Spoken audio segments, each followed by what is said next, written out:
he stumbled onto something old, something cursed. Welcome to the Order, maggot. I guess we'll just start by introducing myself. Hey guys, I'm Matt Lighty. I go by Lighty. That's my last name, and we're here from the Dark West, which is our upcoming occult western ARPG, next gen gaming, coming to a Steam near you. We will be releasing soon, TM, and hopefully we have a lot of fun Q&A stuff. And today I'm joined with one of our cool dudes, QA and design, fellow bearded gentleman, Major Aimless. That's me. That's him. There he is. And yeah, we're just going to hang for a few hours here, like 2 hours, and just chat with you guys about any questions you have. And then we're going to go through the very large amount of questions that we have stockpiled from the Discord and from the Reddit, and any questions you guys have in chat. But we try to do these every couple weeks just to check in and, shoot the shit. We got a couple of our other people in chat that are on the project, including Mr. Blazeworks and Sir Gog himself. And yeah, the Nightbot very, very appropriately just spammed our socials and Steam link in chat. So definitely, yeah, wishlist us on Steam and check out the stuff if you want to keep updated as we continue to yap over the next few months, leading up to, sweet early access launch in all its glory. I don't know if it posted the Discord there. I think check out our the Discord all too. other socials command probably just, I'll click it and see what happens. See if I get doxed. This has all the stuff. So you could Perfect. Twitter, technically it's X, and then YouTube, Steam. I'll never call it X. I'll never. Which is funny because Sir Gog in chat does use the word grok to describe a synonym for almost Googling at times, but that's before it. Pre-X grokking. Instagram, Reddit, Home, which is our website, which we did just update, and then Discord. So some cool stuff. The website for, it's like Prince, the artist formerly known as Twitter. Yeah. Yeah. When I first watched the QAs a few weeks ago, I was like, someone needs to buy that Time Life Old West books in the 1880s. Yeah, it's true. You know what I was really thinking of? Speaking of showing age, I was thinking if we could somehow incorporate a meme with this, but I don't know. I think it's under some sort of NDA. The Eyewitness TV program, which is, I don't even know where it's even from, but it had like... I don't think I know that one. Oh, I probably can't show it on stream because I think it's going to be like PBS or something. But it had like pan flute music with like a bird flying through a museum, and like kind of like Mario 64. There was like paint pictures on the walls, like as like a gallery, and they were like portals to different documentaries as it was flying around. Someone you could easily Google this. That part sounds kind of familiar, actually. Yeah, I don't know that I can actually place it, but like when you said it's aggressive pan flute, and there's like it's like a first person POV flying through a gallery museum, like a toucan or something. It was a green. I think it was a green. Yeah, I've unlocked a memory. I don't remember this at all. I don't remember this at all. Okay, it's just it's rushing back to me right now. Oh yeah, oh yeah. It's in there. It's ingrained. Yeah, there's some good ones. All right, so let's go through. Have you thought about ghost stories and superstitions as inspiration? Oh yeah, I mean, So that's a good question. So it's a lead into a few things. So on screen right there, is one of our encounters. This is he's actually so much larger now at the moment, but and way better looking. But that's a Wendigo, which is definitely occult, cryptid, superstition-y stuff.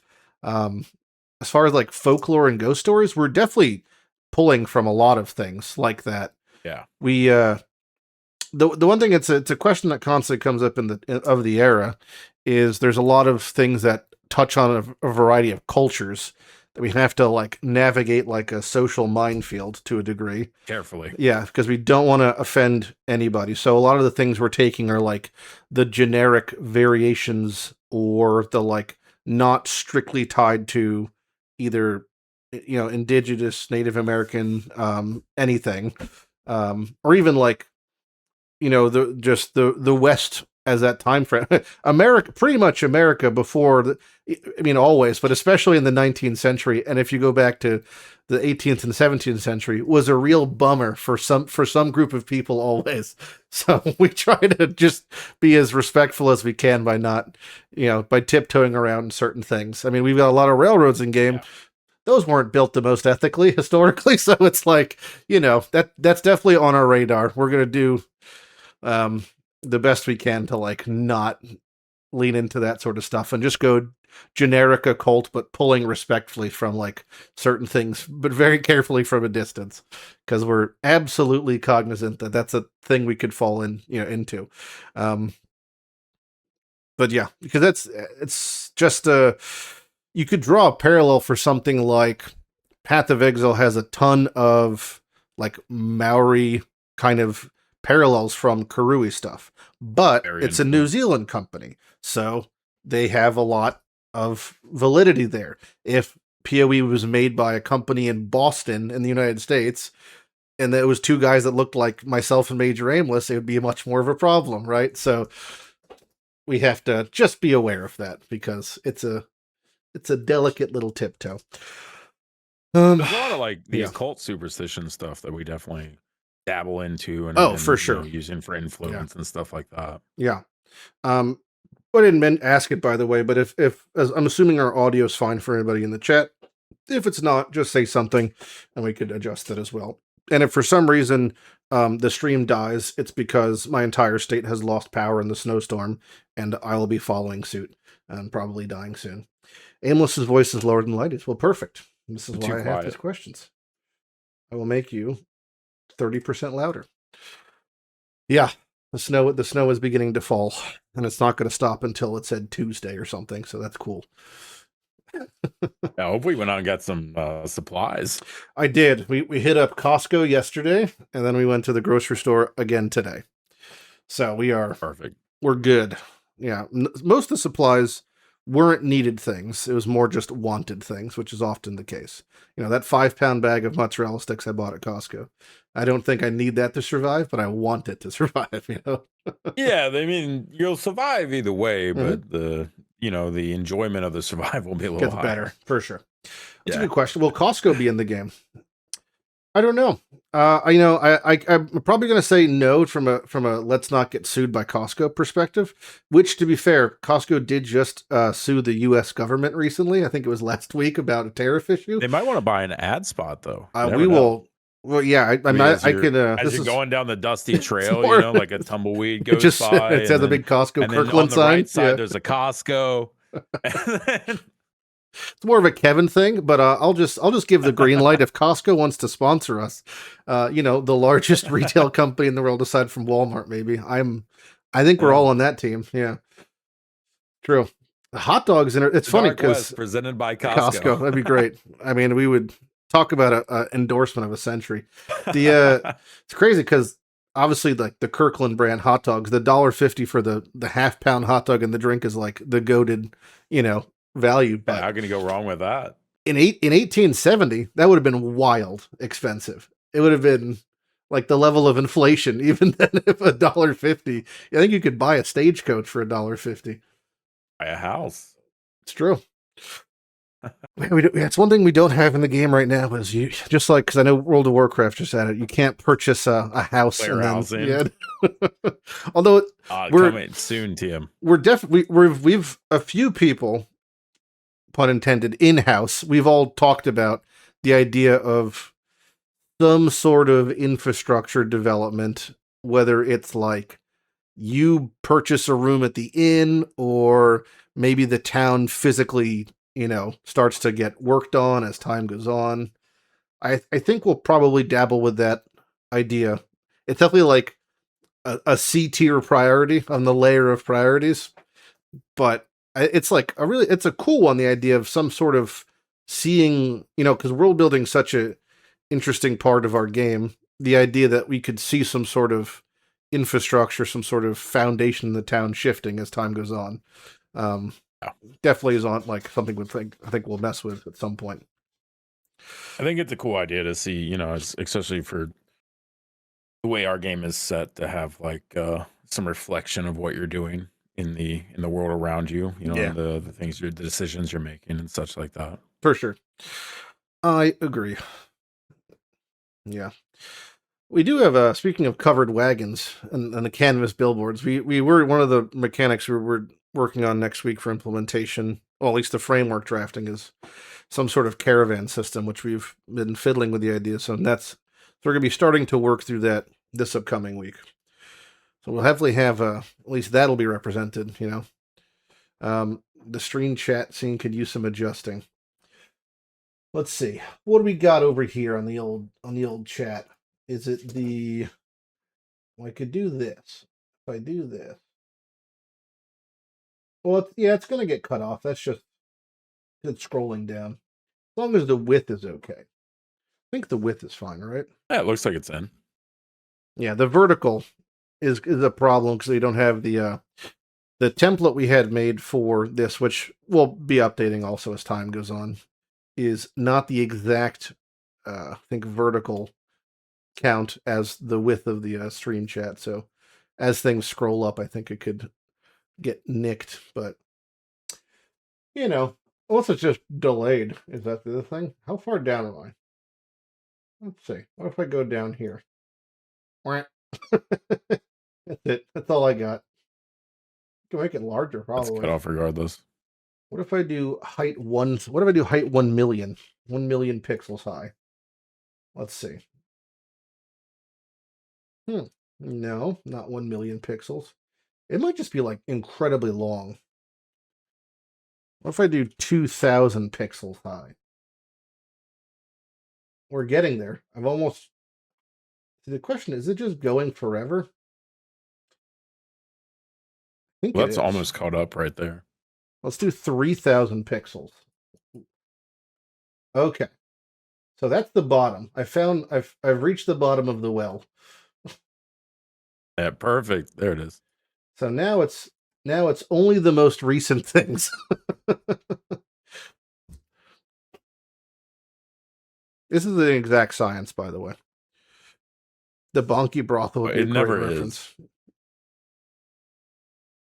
Yeah, the idea of having it's the thing is there is a lot of things that are technically appropriate for the time period that we're not going to put in, probably because they're like borderline too offensive or thing, whether we have a brothel or not, I don't know. We're definitely allude to that sort of thing, but I'm not Probably sure not if we're fully gonna... functional. Probably not fully functional. And to be fair, most of the men of the time period were also not fully functional. Not fully functional.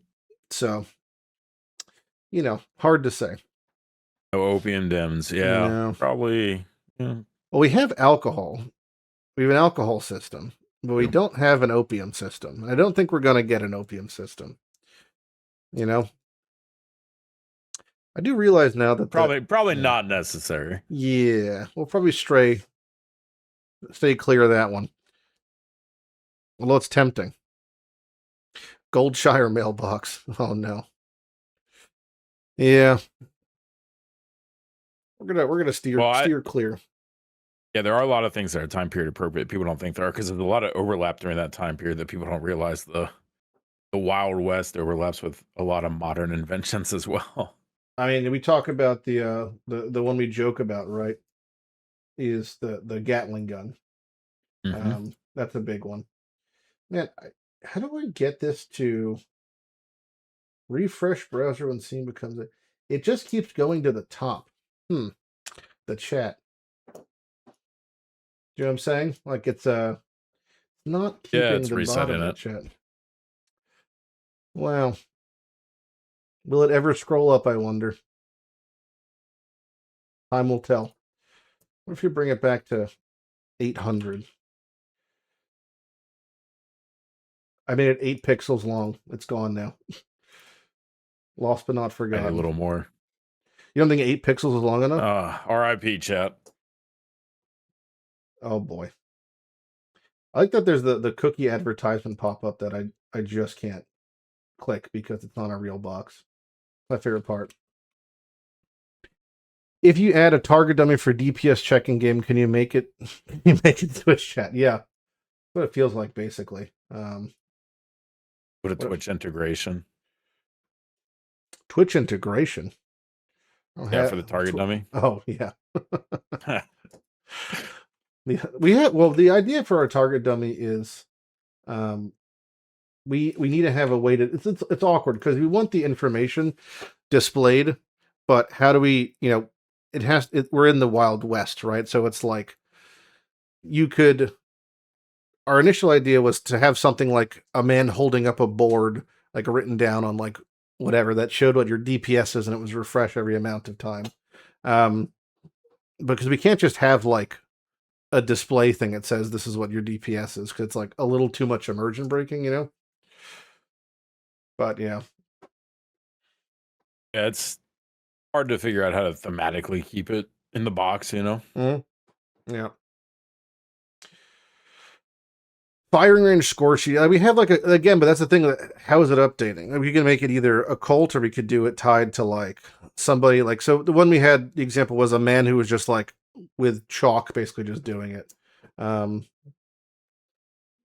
to showcase them, just for a test dummy setting, because we like the idea of test dummies, having like different tiers of them, that sort of thing.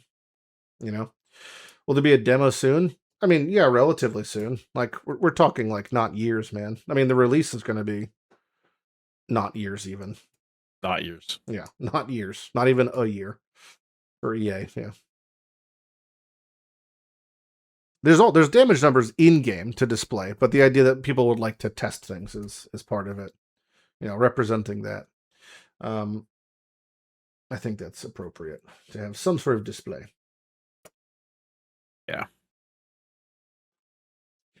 I want to attempt to fiddle with this chat thing one more time in some way. Give it one more amount of effort. I'm pretty sure that chat box is winning right now. Yeah, well, I just don't know how to make it so it scrolls, it stays at the bottom, because every time I increase the height, or it just keeps increasing the more people type. Like the actual asset gets longer and longer. It's not scrolling. I know. We're about to write a custom CSS for this. I don't know this is why I normally don't have chat on stream, my own things, but I'll do this, and then we'll just. I mean, right now it looks like it's only about 2 messages cut off. So yeah, it's definitely not if like it drastically keeps it about behind. there, that's not horrible, right? No, it's not bad. It's not bad, but we'll figure it out. We'll figure that out in general. Yeah, the interactions with the dummies is it was not fine before, Blaze. You're wrong. You're wrong, and you're fired. I think it was still Good cutting one, off Blaze. like a little bit. That's what we're shooting for. It's the just good enough. We want to have the like 3 different tiers of dummies to be set towards like an average mob, a rare, then like an elite mob, right? Yep. And then have some sort of defenses that you could mess with a little bit, just so you could test in certain scenarios. But it's an area that at the very least will have a target dummy. I just think it's part of our continued like mission statement is always doing better than like what is the standard. So if we're going to add a target dummy, we may as well have it be better than the lowest bar of iteration. Like maybe on EA it'll just be a scarecrow you shoot and it shows numbers. That's fine, but it's definitely something we want to make better because we can. Yeah, good place to start though. At least having the numbers. I mean, playing a lot of ARPGs and making a lot of builds. It's definitely frustrating not being able to see your damage numbers. Yep. And like test things. It's true. That reminds me, I do want to, that's fine, I'll do it later. We do want to look at the QA stuff. Hey guys, how you doing? Holy hammers. Not like a hammered in per se, but there's gonna be a lot of classic ARPG builds represented in some ways that are just gonna be thematic towards the game. Hebrew hammers, like the movie Hebrew Hammer. Yeah, maybe. That's like that's like Shaft, basically. Samuel L. Jackson. I don't think if we can get Samuel L. Jackson in the game, I'd be very excited about that, but I don't think he's on board as of yet. He can voice the trailer, a new trailer with him or something. Be great. I do have a bunch of QA questions we're gonna pull up in chat. I'm actually just gonna do it on my phone than read them out because I realized hypothetically pulling Discord onto stream is legally a bad idea because it could, somebody could technically post something into Discord as it's on screen, and that would be bad. So I'm just going to pull them. I'm going to read them all out loud. Better safe than sorry. Yeah.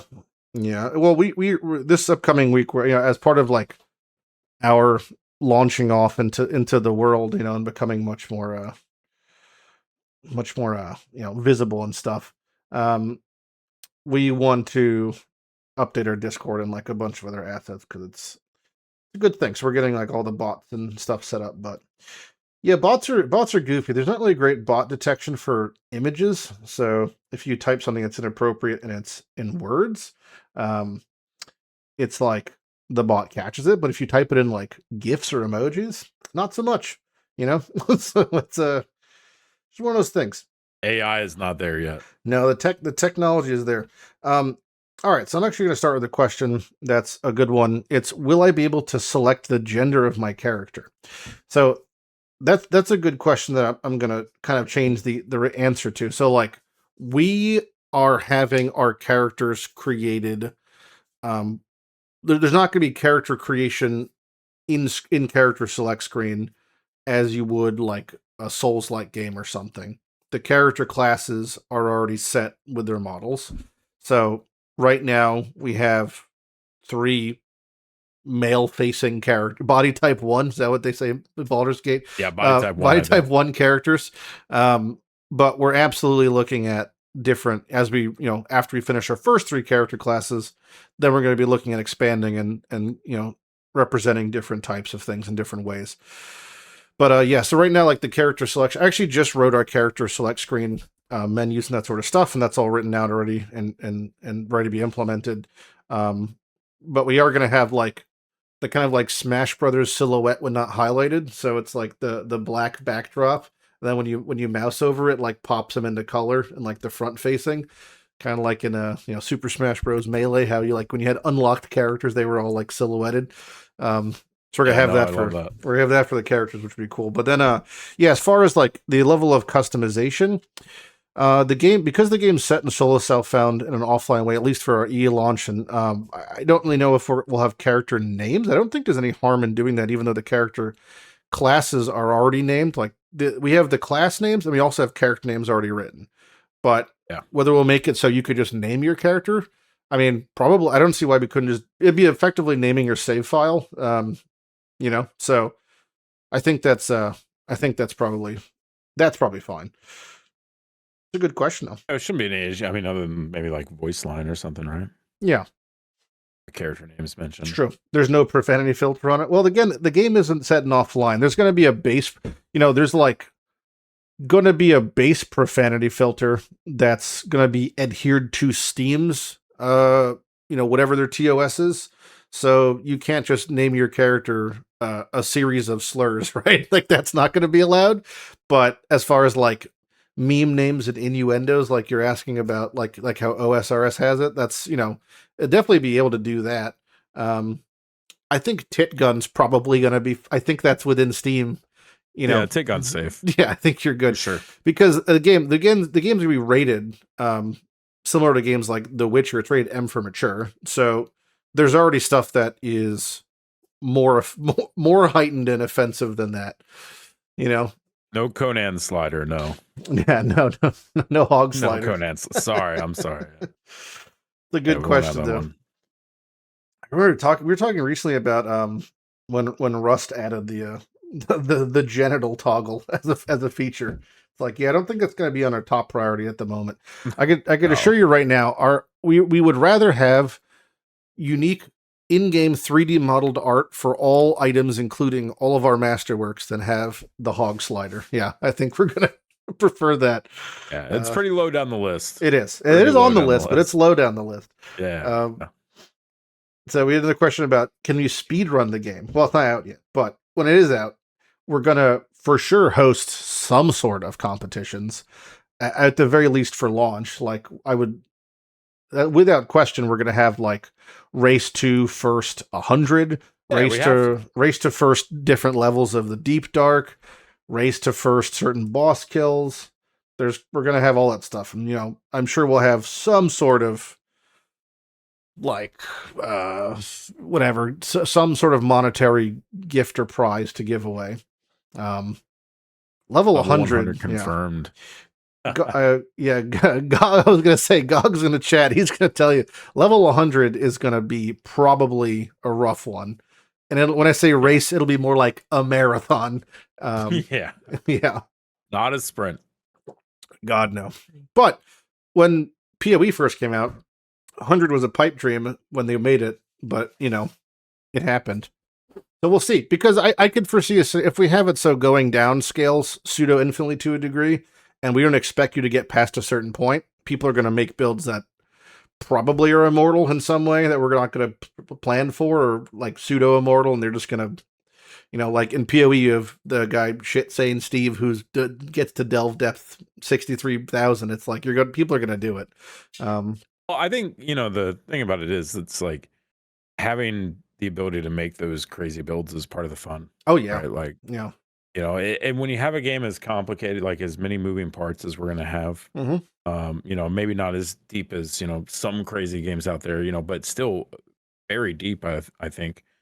It's inevitably you're going to have builds that are just extremely overpowered, completely invincible, stuff like that, right? Yeah, I mean, we're definitely, we've got like a lot of, I would say, like we have a lot of filters to like check things and make sure things don't fall through the cracks, but I look forward to being proven wrong, that there's going to be some interactions that I'm not clocking, Like I feel like with a lot of us, we're pretty adept at catching these things, but if there's going to be something, I'll be the first to say it, Like, oh man, I didn't even think years of that. of finding the loopholes ourselves. Yeah, that's what it is though. That's what it is. Yeah, it should be good. Does the gear have durability? No. We will not have durability on gear. I can tell you that. Eighth monster you fight, you're going to need to go back to you go repair. Yep. Durability in video games, for me, I don't think, like, the idea of it is to force the player to break up the monotony of combat, to like send you to town to do a chore. Like, can it work in games? I don't know. The only time I've ever seen it more than that was like WoW as a gold sink, depending on what stage of WoW we're like early days WoW, right? Like your armor would break and you're in a raid and you're like, oh man, I played vanilla WoW and raided in it until like BC, and I never felt like, oh, I can't wait to repair my gear. This is a part of the game I enjoy. No, I don't think everyone felt like that. Yeah, it's like, so I've been playing weekly with some friends. Have been playing No Rest for the Wicked, and that game has durability, and every single time I feel like it just chips away at my, like, I'm just get sleepy and I want to stop playing. I mean, it's just like, ugh, I have to go do this thing, It's just annoying, especially when it's not a lot of currency. It's like like less than 0.1% of my total currency. It's just every time and there's a lot of things in that game that exhaust me, but that's definitely one of them where it's like, oh, okay, let me go do this thing. That's, Yeah, I haven't been able to get into that one yet, but it is on my list. Yeah. I'm just PoE2 brain. I'm sure it's a great time, and I enjoy very small fragments of it in multiplayer, but it's like there's so much friction. And it just, to me, it's just too much. It's so many layers of friction. It's a hard one to latch onto for sure. Yeah. There was a question regarding specialized tabs. This is a good thing because I just talked to one of our programmers, Jesse, about this recently. So we are setting up tabs in a way we're trying to do them similar to how Path of Exile now has their different preferences for the tab tags. So you could just click them and they automatically deposit that thing in that category. We don't have so many categories. Our game is not like, succumbing under 15 years of item bloat that we don't have to deal with 1,000 affinities. So it's actually a lot easier for us to organize things in general, but we will have a basic tab set up for that. We do have auto sort inventory. There's like, I don't want to share everything always when it comes to what we're showcasing. But the quality of life list that myself and all of our people put together for this game is coming from, there's 10 to 15 years of us spanning 20 years of beaten dog syndrome when it comes to games, that it's like, there's pretty much nothing that isn't quality of life we don't have in the game in some way. So slot locking or dedicated item slots. Well. Yep. We have the idea that the far to right of your 12 slots and rows, those are like segregated. So when you hit auto sort, it doesn't auto sort those. There's very little things we haven't thought of because we're again, by players, for players, we're right there with you, brother. It's like, that shit sucks. So we don't want to deal with that, and again, we want to make a game that we want to play. Oh, yeah. At the end of the day, the part that's the most frustrating, and Major Analyst can maybe attest to this, he isn't, your people, the amount of programmers you've dealt with not dealt with, but have interacted with in-house is like not a huge amount as of yet. It'll get more as time goes on. But when I tell you how easy it is to do these things, these changes are not difficult to make. It's so easy that when games don't do them, it drives me nuts. Like, it was 5 minutes of programming from setting it up, and it wasn't there to begin with. So it's not like we built the system with these things in mind. Like, our programming team is amazing, but it's just like all these other games that don't have things like the auto sort button or like the auto deposit or the affinities. It was like 5 to 10 minutes of tacked on work.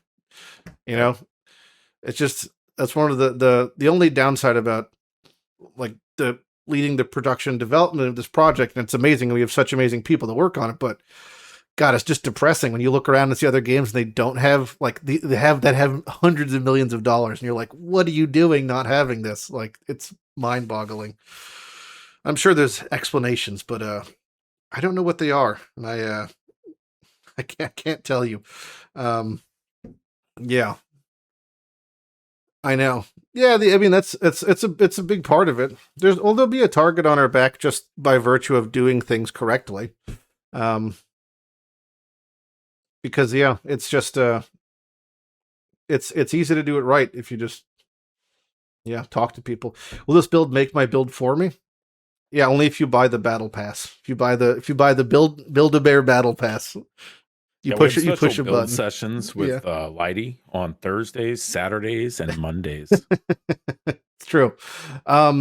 We'll definitely have build planners, like a website with the basic planner tree. That's so easy. That's an easy one.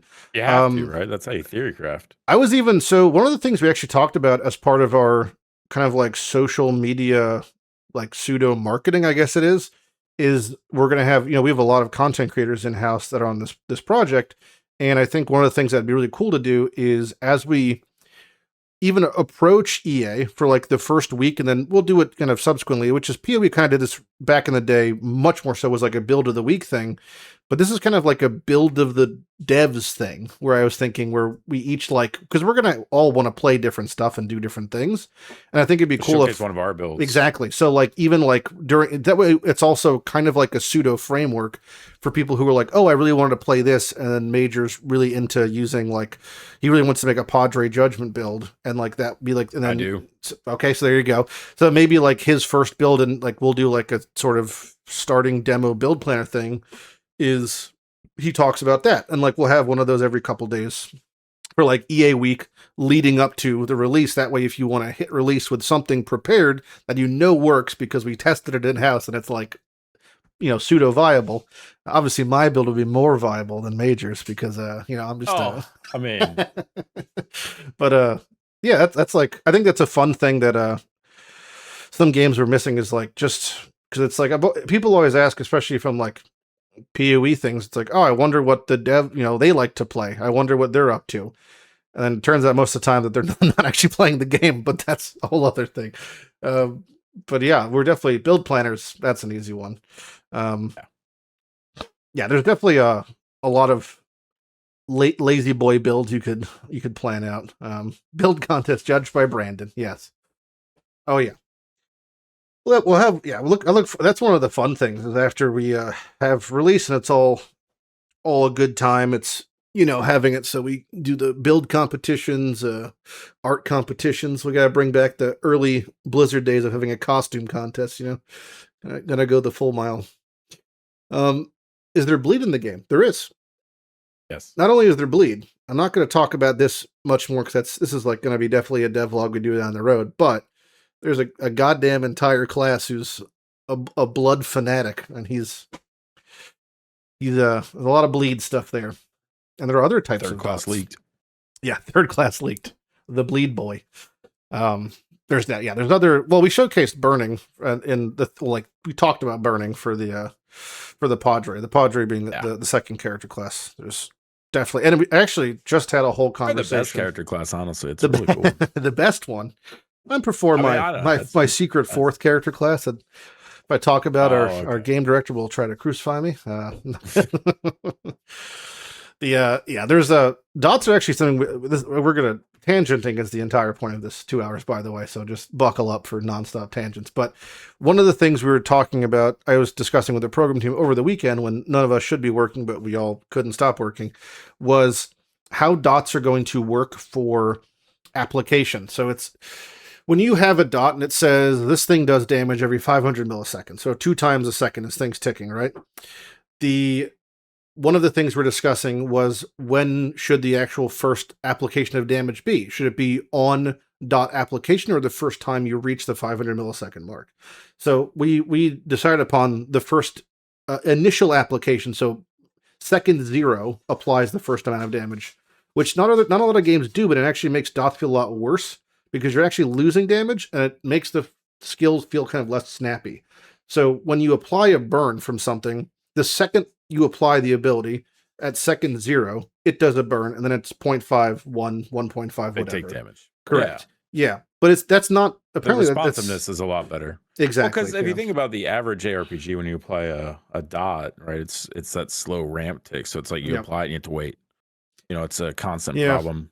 It just like makes a lot of builds, it feel worse. I might make Yeah. Well, because if I'm doing like a dot-based build, sometimes I have to think about okay, I need a button that I can do damage immediately in case I get in a weird scenario where I have to. So it helps a bit with that as well. Especially because you have animation time is not associated with cast time also. So it's a balance factor because if you have a dot that's applying damage 4 times over 2 seconds, it's actually 5 ticks of the dot hypothetically. So we just average the damage down to accommodate for that. But there's none of the things that are applying dots don't have a cast time or animation time larger than the initial dot window. So you can't just spam click to reapply the first ticks of something, which is, so that's just we've been talking about that and how that's going to be programmed, It's something to discuss. Yeah, but there's I think at least you have dots applied with hits. You have AoE ground dots. You have AoE dots around the character, something like a Righteous Fire. It would be an emanation dot if it's not targeting a hit. There's 3 or 4 different variations with 4 different damage types, at least 3 different damage, maybe 4 different damage types. There's a lot of variations in dots and a lot of ways you could build them also. We have a very huge question coming up in the Q&A, which is, this is something that is definitely a yes, because it breaks the game if it's a no, even if it's less thematic, which is, are guns auto-reloaded when ammo is out? So they are, because it feels so much worse depending on the gun you're using if you don't have that, especially. Yes. If you have a 12-shot revolver or something, and then it's you dry fire after shooting 12 times, it's that's not as often as an occurrence or whatever. But with a shotgun or a rifle or something that's a single bullet chambered, it would feel terrible if you had to shoot, then you dry fire. Oh, that's right, I got to reload. So it's there's absolutely auto reloading, but you could also just push R to reload if you want to, because there's a lot of scenarios where it becomes relevant. And there's also a play style for one of the classes that actually disables your auto reload, the Gunslinger's quick draw thing, then adds a whole other level of complexity towards how that class operates, which has Panic. It's not something for me personally, but some people would really like that. And if you want to juice the skill expression of a character to the fullest degree, and it's just numerically better, but you're gonna be like exhausted after playing it probably for a long period of time. You know, there's people like You're definitely gonna be sweaty. oh yeah.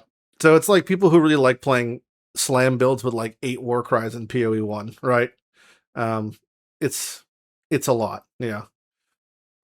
It's a lot for a lot of people. But some people really like hyperactive playstyles. So, you know, I get it. Well, the point is, opt in, right? Yep. That's the big thing, is making it where it can be rewarding for the people that really want to push into stuff like that. But Yep. you're not necessarily disadvantaged by not doing it, right? Yeah, There's other ways you build your character. pretty much every single opt-in system is like a good way to describe it. It's probably numerically like 10 to 15% better on paper. Yeah. But it's not better by we're never If you're gonna perfecting it. Yeah. We're never gonna make it better by an amount where it's like you feel obligated to do it, because that's where you kind of fuck up, right? Is if it's like, oh, I feel like I have to do this because whatever. Like that's big in our radar. For myself, I know, especially for Sir Gog, that's something we bring up often when we're reviewing things. Is like, will this feel like I have to do it? Do I feel obligated? Is there like a level of FOMO from my player power if I don't have this? And that's it's like, so hard to steer clear of. It's a constant pitfall, right? It is constant, but because it's constant, you know, it's just one of those things we talk about, and we always have to. But like, to be honest, it's just very minor numerical changes brings it in line with reasonability. Because again, you're never going to reach perfect balance.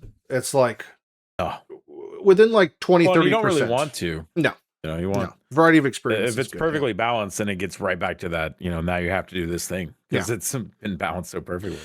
Yep. Yeah. Very monocle. Big monocle. How many people are working on the team? Oh, you know, it's a number that's increasing, but we have like, I would say a core of like between like 15 people maybe. But as we introduce more people, the number goes up. Some people, you know, not everyone is involved to the same degree, so it just depends on. We have like a core team of like 10 to 15 feels like an appropriate. We have a lot number. of people. We want to make sure we have a lot of different eyes, ears, voices. Mm-hmm. You know, again, made by people at game for people at game. So it's a big thing for us as well. Yeah. We always want to have people from different walks of life when it comes to interacting with like design functions. How many mechanics are you guys planning to launch with? So let me think. 1, 2, 3, 4, 5. Like 6 or 7, I think. 6 or 7 system-wide gameplay mechanics that vary in complexity and approachability.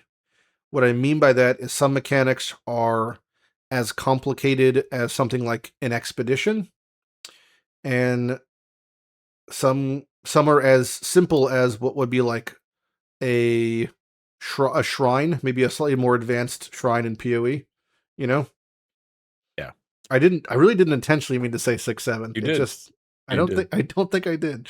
I think it just, you know, it kind of pooped out, and that happens. It's probably my subconscious. This little golden nugget. Yeah.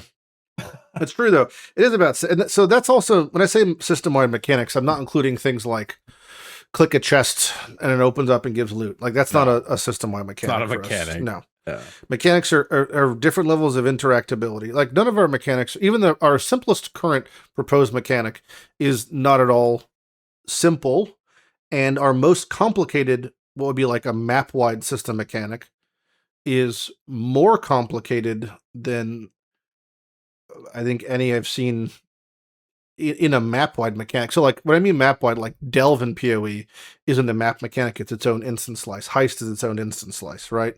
But Expedition and Ritual, those are like more complicated. It's more complicated than both of those in map combined, probably. But we're still taking care to make sure that it feels very fluid as you're moving through it. It's not a lot of, you're not just sitting there like thinking about it for 20 minutes. Like, okay, wait a second, hold on. Yeah, I just an example of what I'm not trying to mention too much. It's always like trying to walk around a spoiler minefield. But what I could say is there is a minor, so in the mechanic that Aimless and GOG are both talking about. As you're progressing through this mechanic, there are minor lulls where you have to interact with UX UI, kind of akin to what would be an ultimatum menu, but there's physical travel occurring. Okay? In those lulls, we're so cognizant of keeping the pace of the experience that you will have things that refresh your character, like cleanse debuffs, and also give you a very large movement speed buff while moving between areas. Just so you don't have to like lollygag and like, oh, I got to walk over here. Like that's even being expedited, you know? Yep. So we're all over the vibe. It's like one of the things we think about is, oh, we want this to be a 3-4 minute experience where 3.5 minutes is you shooting shit and killing shit. I was talking about a different one than GOG was talking about, apparently. Oh, the new one. Okay. That's a whole other thing. Yeah, that's like... Yeah. Well, it's not even the newest. It's the second most newest. Yeah.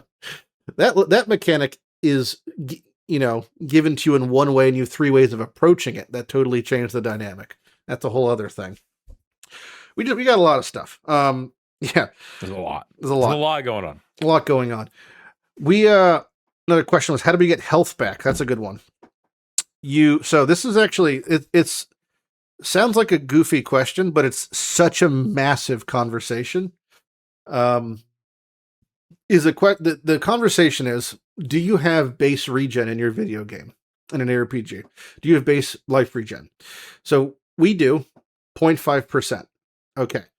So why is that a big question? Well, if you have base life regen, that means that in any encounter, if you chose to, you could wait outside of it and heal back to full. And that totally changes how you have to design content and how approachable it is. Because if you don't have that, that means life is a finite resource, and how you stack content and pace totally changes, how you design things. So we think it feels better to have a minute amount of base life regen, right? Because it alleviates a lot of the stress of the casual traversing from zones, from leveling, etc.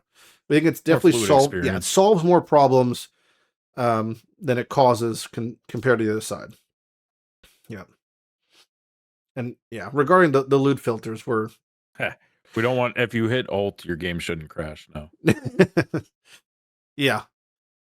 Yeah, we're trying to design loot in such a way you shouldn't need a filter. A lot of us we all use filters in the games that have them. We have to, but most of us are in agreement that in a perfect world, you shouldn't have to have it in a game. You should just be able to design the game so loot has value, Yeah. There's always going to be different things that are more valuable to different players and different builds and classes, but the overall theory is we just want loot in general to not be fluff. We want it to actually matter. Yeah. Yeah, I think it's like one of those things where if you have anything you show in your, like, we'll use PoE1 as an example, right? Anything you show in your filter, you should be picking up, right? But we don't. Even if there's no amount of aggressive filtering that could really even get you to the point where throughout the experience, it's like, you feel like, even you get to the point where you're hiding rares. So you're hiding like 99% of loot. Like, how can we say that that's a good thing, So it's just, we want it to be when something drops, it's going to be impactful. But with that comes a different form of responsibility, right? Which is that how do we make the average experience so that if you talk to the player who got unlucky, there's still ways to mitigate the pitfalls in his RNG for progression, because that's a big conversation. You talk to the most unlucky person in the world who happens to be playing our game, and it's like, I got one weapon to drop in 5 levels, and I'm just getting railed constantly, and it's a terrible time. We have systems in place for that person also, and that could be as simple as rewards with seeded drops or floors on amount of items that can drop in certain scenarios. So like medium approachability mechanics, So it's like if you just happen to get really unlucky, like you're not gonna, every like large act boss is still going to have a very large amount of drops, and they're going to be quite impactful, right? Because it's like, yeah. Can you make sure Redacted has awesome sounds? You know, the Redacted that interacts with Masterworks. Masterworks are our games, you know, uniques or legendaries from, you know, whatever game you play. But it's weapons, items, accessories, class specifics, trinket thing, anything that has a totally unique identity and behavior. Those are our Masterworks. It's our highest tier of item quality, which on a purely numerical level will on average not go toe to toe with what is like our PoE equivalent of a rare, right? Which is a pristine, our highest base rarity. Like a perfect pristine weapon is going to be better than numerically just better than like 50 to 60% of all Masterworks. Aside from if it's doing the unique thing that you want to do, whatever that thing is, right? And because that's really the angle of our Masterworks is the uniqueness, the build defining side of them, right? So it'll probably be best a lot of uniques that you're just going to be like, or Masterworks that you're going to be like, oh, I just want to throw this in. Yeah, and again, like, it's like this works with everything. Coming off of like PoE 1, less so PoE 2. PoE 2 did a much better job at because that's one of the departments where they definitely restarting is the most beneficial. Is there's not 1,600 uniques in the game where the bottom 80% are unusable. Like that's, you know, every single Masterwork we have is like, oh, this is objectively strong. It can be used for builds we can obviously see are playing out. We want it to do something good. It's also being dropped at a level in which it's appropriate. Like there's a lot of intention went into that. We want it to matter, yeah, because when that Masterwork drops, even if it's not something that you know you look at and you're like, oh well, that doesn't really benefit me, but you're like, well, that would be really cool with this, you know. So when Gog and I just did the review of every single proposed Masterwork in game, of which there are like, I don't even know, 200, 300. I mean, there's a lot in total. And all of them are like bespoke, handcrafted by our, us designing things. There was a lot of them, like he's saying, were vetoed to drop at low levels because they just wouldn't turn on in a way that is relevant. And the ones that like are on low levels, if you were to drop it, pretty much no matter what you're doing, it'd be like, oh, that's good. So like the PoE equivalent is like getting a gold rim or a thrill steal while leveling. It's like, yeah, that's going to be pretty much no matter what, that's going to be impactful. That's going to have a punch to it, which is, so, you know, those are going to be like drop level 2. And then because of the way we have tiers set up, you can get them at higher levels, but that's the first time you can get it.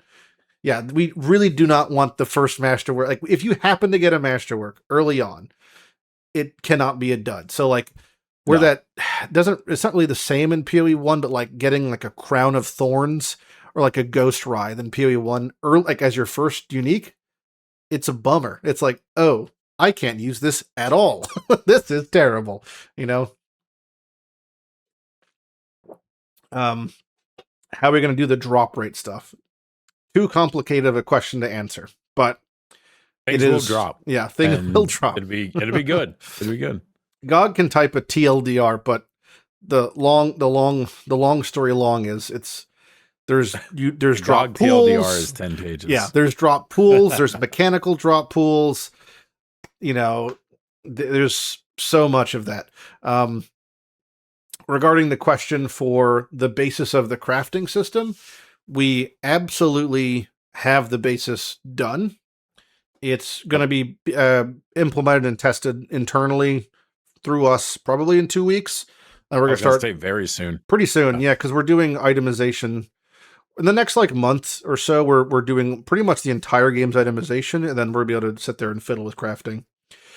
And really, we're just gonna be like, a lot of us will just be sitting in town for 8 to 10 hours just trying to break things, you know, with crafting, because that's going to be definitely relevant. It's deterministic, somewhat. The way that our intention is, we want the best gear to be ones that drop through you, and we want gear to be dropping more often of higher qualities the more challenging content you're doing.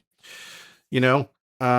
So it's like you're doing harder shit, you're clearing faster, you should be getting better stuff on average. And that stuff that's dropping should be the 80% of the way there, and then the various forms of crafting is to augment something that's already good. Tweak it to Yeah. where you want it. We're not having like blank slate ground up crafting. It's going to be augmenting, enhancing already cool things. So that way, when you get your The toy idea out is to of the have box, good ground loot.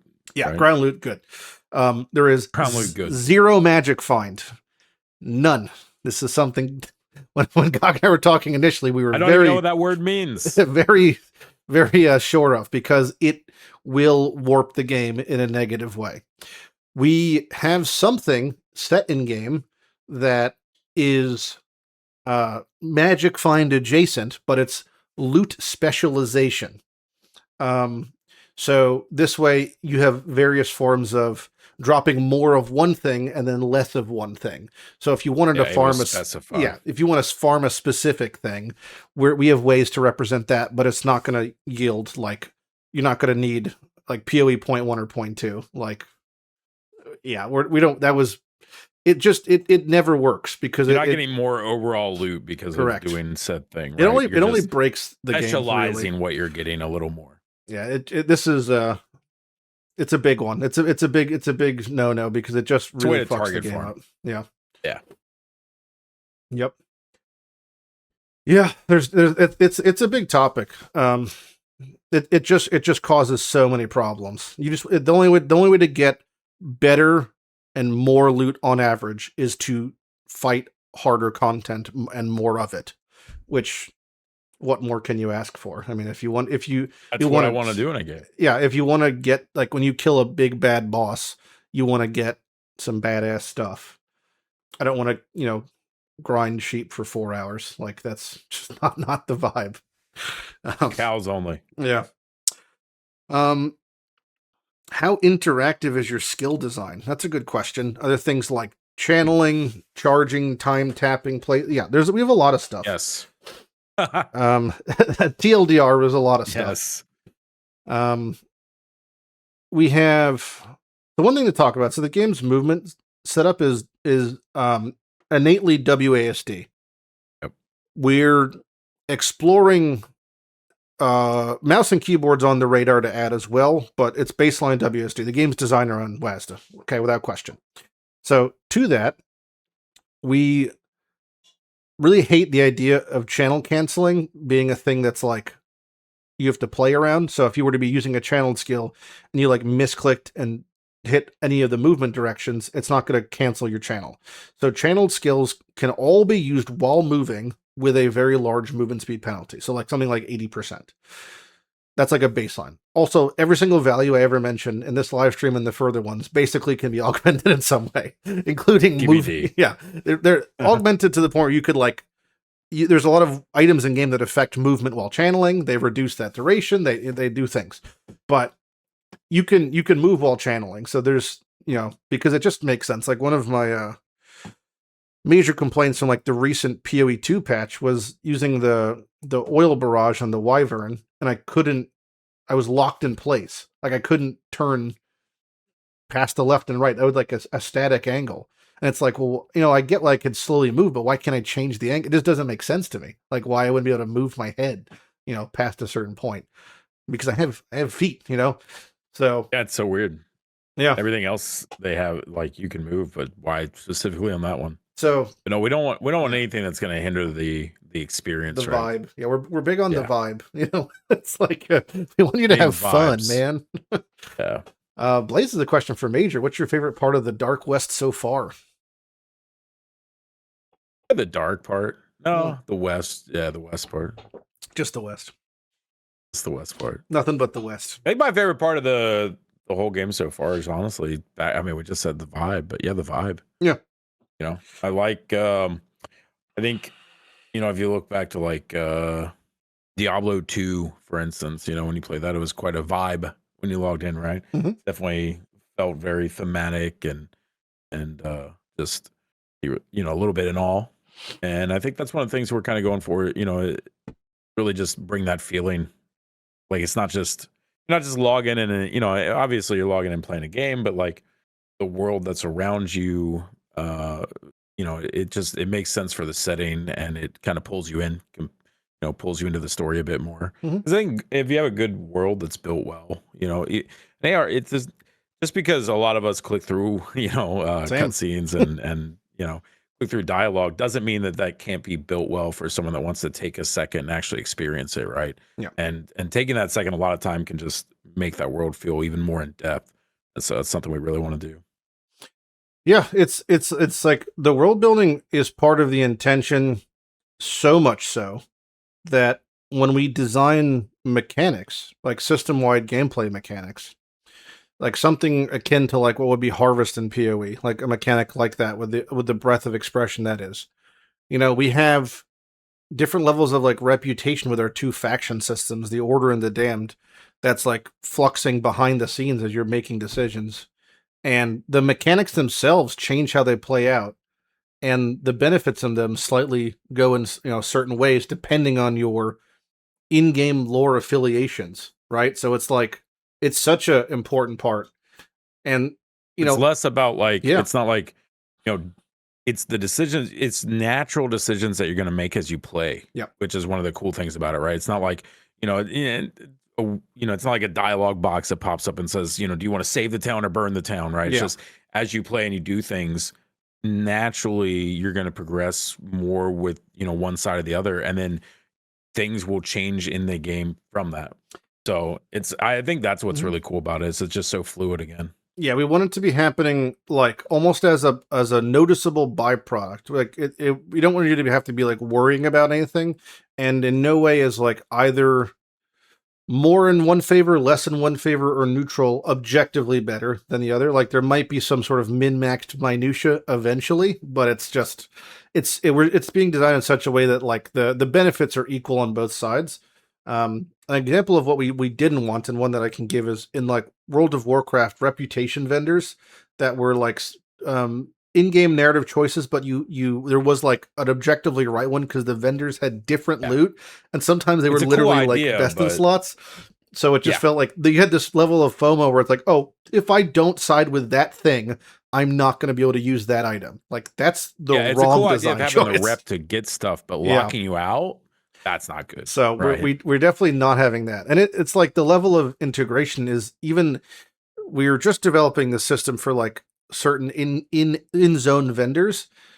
And it's like even interacting with certain vendors is going to slowly change your reputation versus the other vendor. So it's all sort of like, melded together.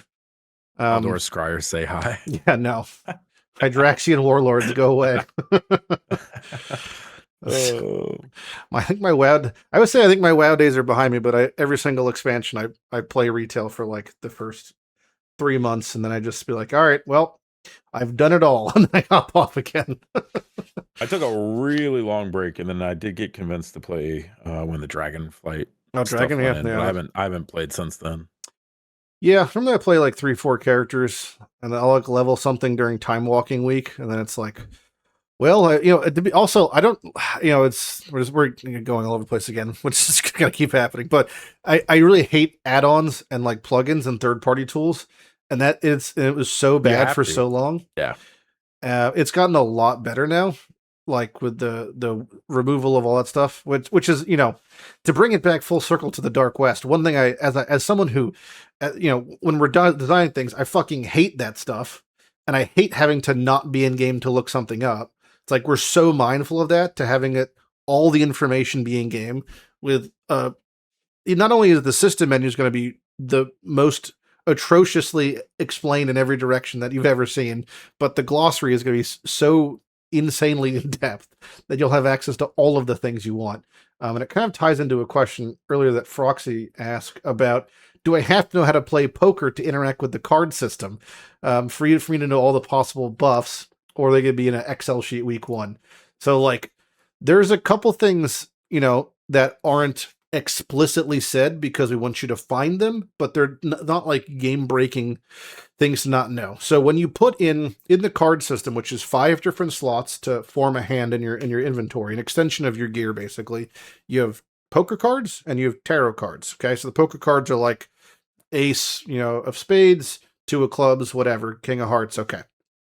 If you form straights, if you form pairs, flushes, royal flushes, whatever, you'll see actually just on screen as I'm saying it right now, you'll see this is an example of what a buff would be, something like this. Those card effects are going to be public, like as far as you could see them when you do them. The basic ones will be public, right, in this way.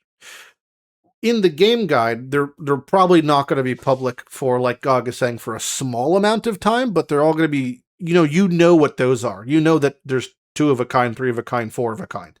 Those are the above table card bonuses.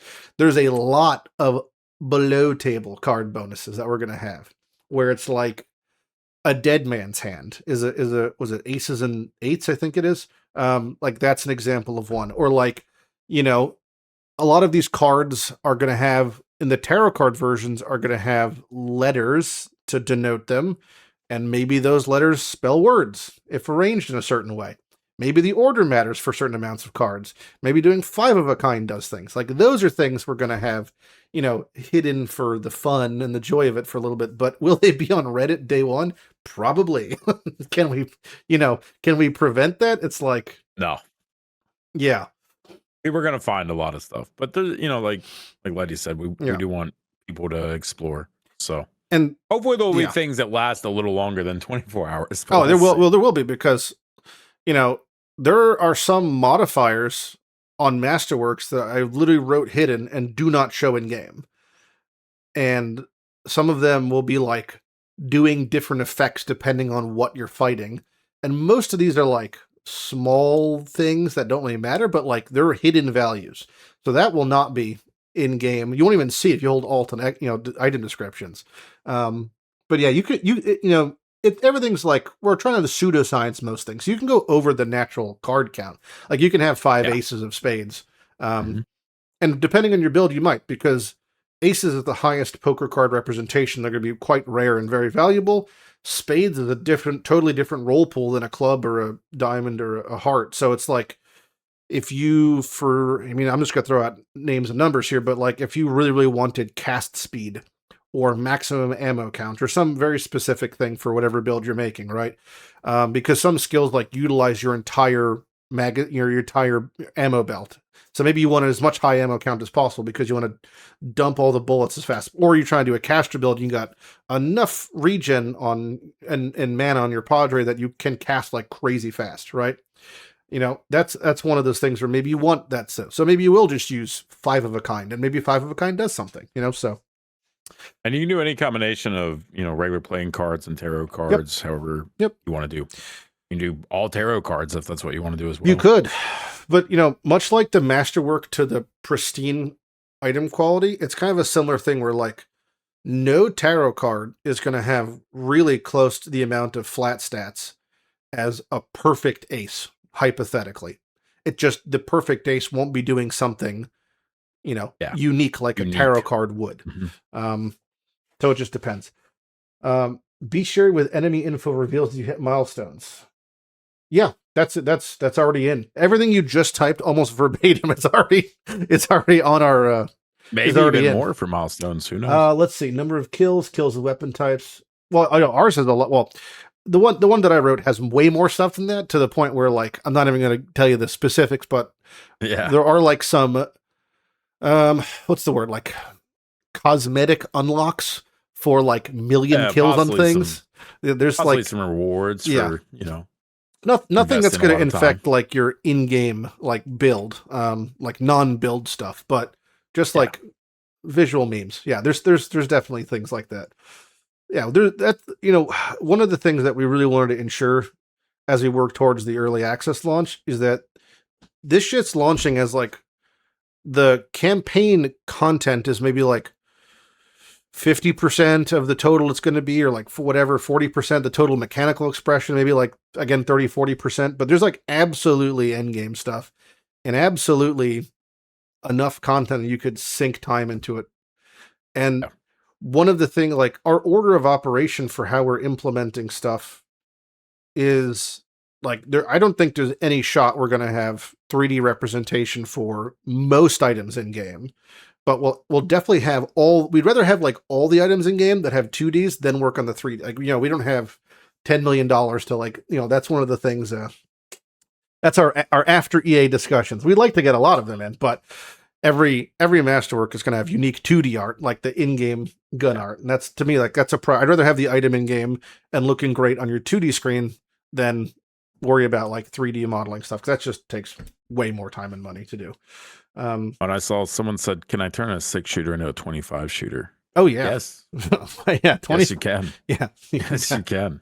and then some. The real question is not what happens when I make, a 6 shooter, 25 shooter. What happens when I get a rifle to a 25 shooter that shoots one bullet, per chamber as you're reloading? It's like there's a lot of goofy things. And then what happens when I have a skill that like dumps your entire mag if you shoot? What happens when I have an item that sets my maximum ammo cap at 1, but lets me over reload, so I have more ammo than on my magazine belt? Is there ammo, overload? Is there rollover? Like there's so many things we have set up that are just goofy. Goofy game breaking. Surely nothing will be broken and overpowered. No, all of it will be. And that's okay. That's the plan. Yeah, there's fun is on the forefront as we say in the West. We want all that stuff to be fun. We want you to have as much, messing around time as you can, because it's good. We've asked, there was a question earlier about melee, or is it all purely range? There's no melee as in using melee weapons, but there's absolutely melee as in the play style of melee. It's the best way I could describe it. Because realistically, I don't know if there's like any ARPGs now that melee feels that melee like. Like there's a couple skills, like Bone Shatter is like pretty melee, but even then you could get an amount of like splash and an explosion-y kind of Well, yeah, things. that's what you're really doing, is getting a massive amount of splash and blowing up half the screen anyway, right? Yeah. So if I have to attack once and half the screen gets blown up, I'm not, that's like more melee. But there's like I would say half, probably like 80% of the melee tag skills in PoE1 are screen wide. Like Strike range, yeah. Yeah. They just go. Yeah. And thematically, it just, it is a Westy, 6 shooters, rifles, shotguns. You're not running up and punching people in the face generally. Maybe in the saloon, but that'd be about it. Yeah, we're gonna so the saloon is where we house our poker style mini game kind of vibe, and one of the goofy ones I proposed that no one else was on board with at the time was we should have bare knuckle rock'em sock'em robot style tavern brawling, where it's just you and another dude just like, there's the thing where they used to like tie the 2 feet together, and then and then they would just be like old timey fisticuffs. One of them can't stand. Yep. Yeah. Oh god. Am I your biggest fan? When can I play the game? You're banned, Wooly. You can't play anything. You're the kind of kid at the play who'd be like a tree in the background. You'd be a giant cinnamon stick. What's up, C? Tells everyone he's the lead part. Yeah. Yeah, I'm in this new Wizard of Oz. I'm the 3rd gold brick. Oh boy. Oh boy, I'm bullying. Yeah, stop bullying. Hello, all the sea people. Much Welcome. like what was it? It was. Oh yeah, when on Blaze's podcast, I was joking that his like community was called the Little Embers, and I was trying. What would seas be? Seafarian. What's like the name? Seafarers. Little kelps. I don't know what's a good name. The little kelps. Little kelps. The droplets. Not the seamen. Oh no. Not the seamen. As a representative of Black Hand Productions, I can't endorse that. Guppies. Yeah. Guppies is good. Kieran figured out how to play with a steering wheel. Yes. Yeah. Oh yeah. He's actually I think he's doing a pedals only playthrough right now. He's got to get the bongos from Donkey Kong. He's got to get the N64 bongos. Oh, he's doing that. Oh no, I think he said something about the DDR dance pad next. Oh boy. Dance pad's pretty cool. He had a question regarding what OSs will the game be released on. I don't have a direct answer for that, but that's definitely one I'm going to ask the programming team, because if I said 99% of the people will be playing on Windows, that wouldn't be crazy. I don't I think even that's know. just generalized for Yeah. everything, though, isn't it?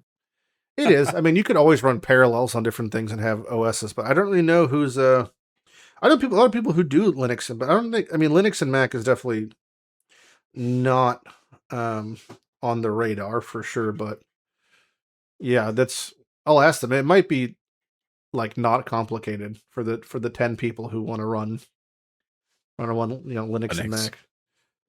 It's definitely not a common one. Let me see did Brandon Flashbang did okay, we've got some stuff here. God, that's bright. Does Dark Reader make it any better? Oh yeah. There we go. Bless up. This one was there's a couple questions here. I see Brandon typing stuff. I love Dark Reader. Hi chat. Where's the strike through button? It's a good one. Let's start with that one. Is multiplayer planned? I mean, no, not on EA. Definitely not planning it for EA launch. It's not like inherently like it's definitely a thing that's common and desirable. Could it be a cool thing? Yeah.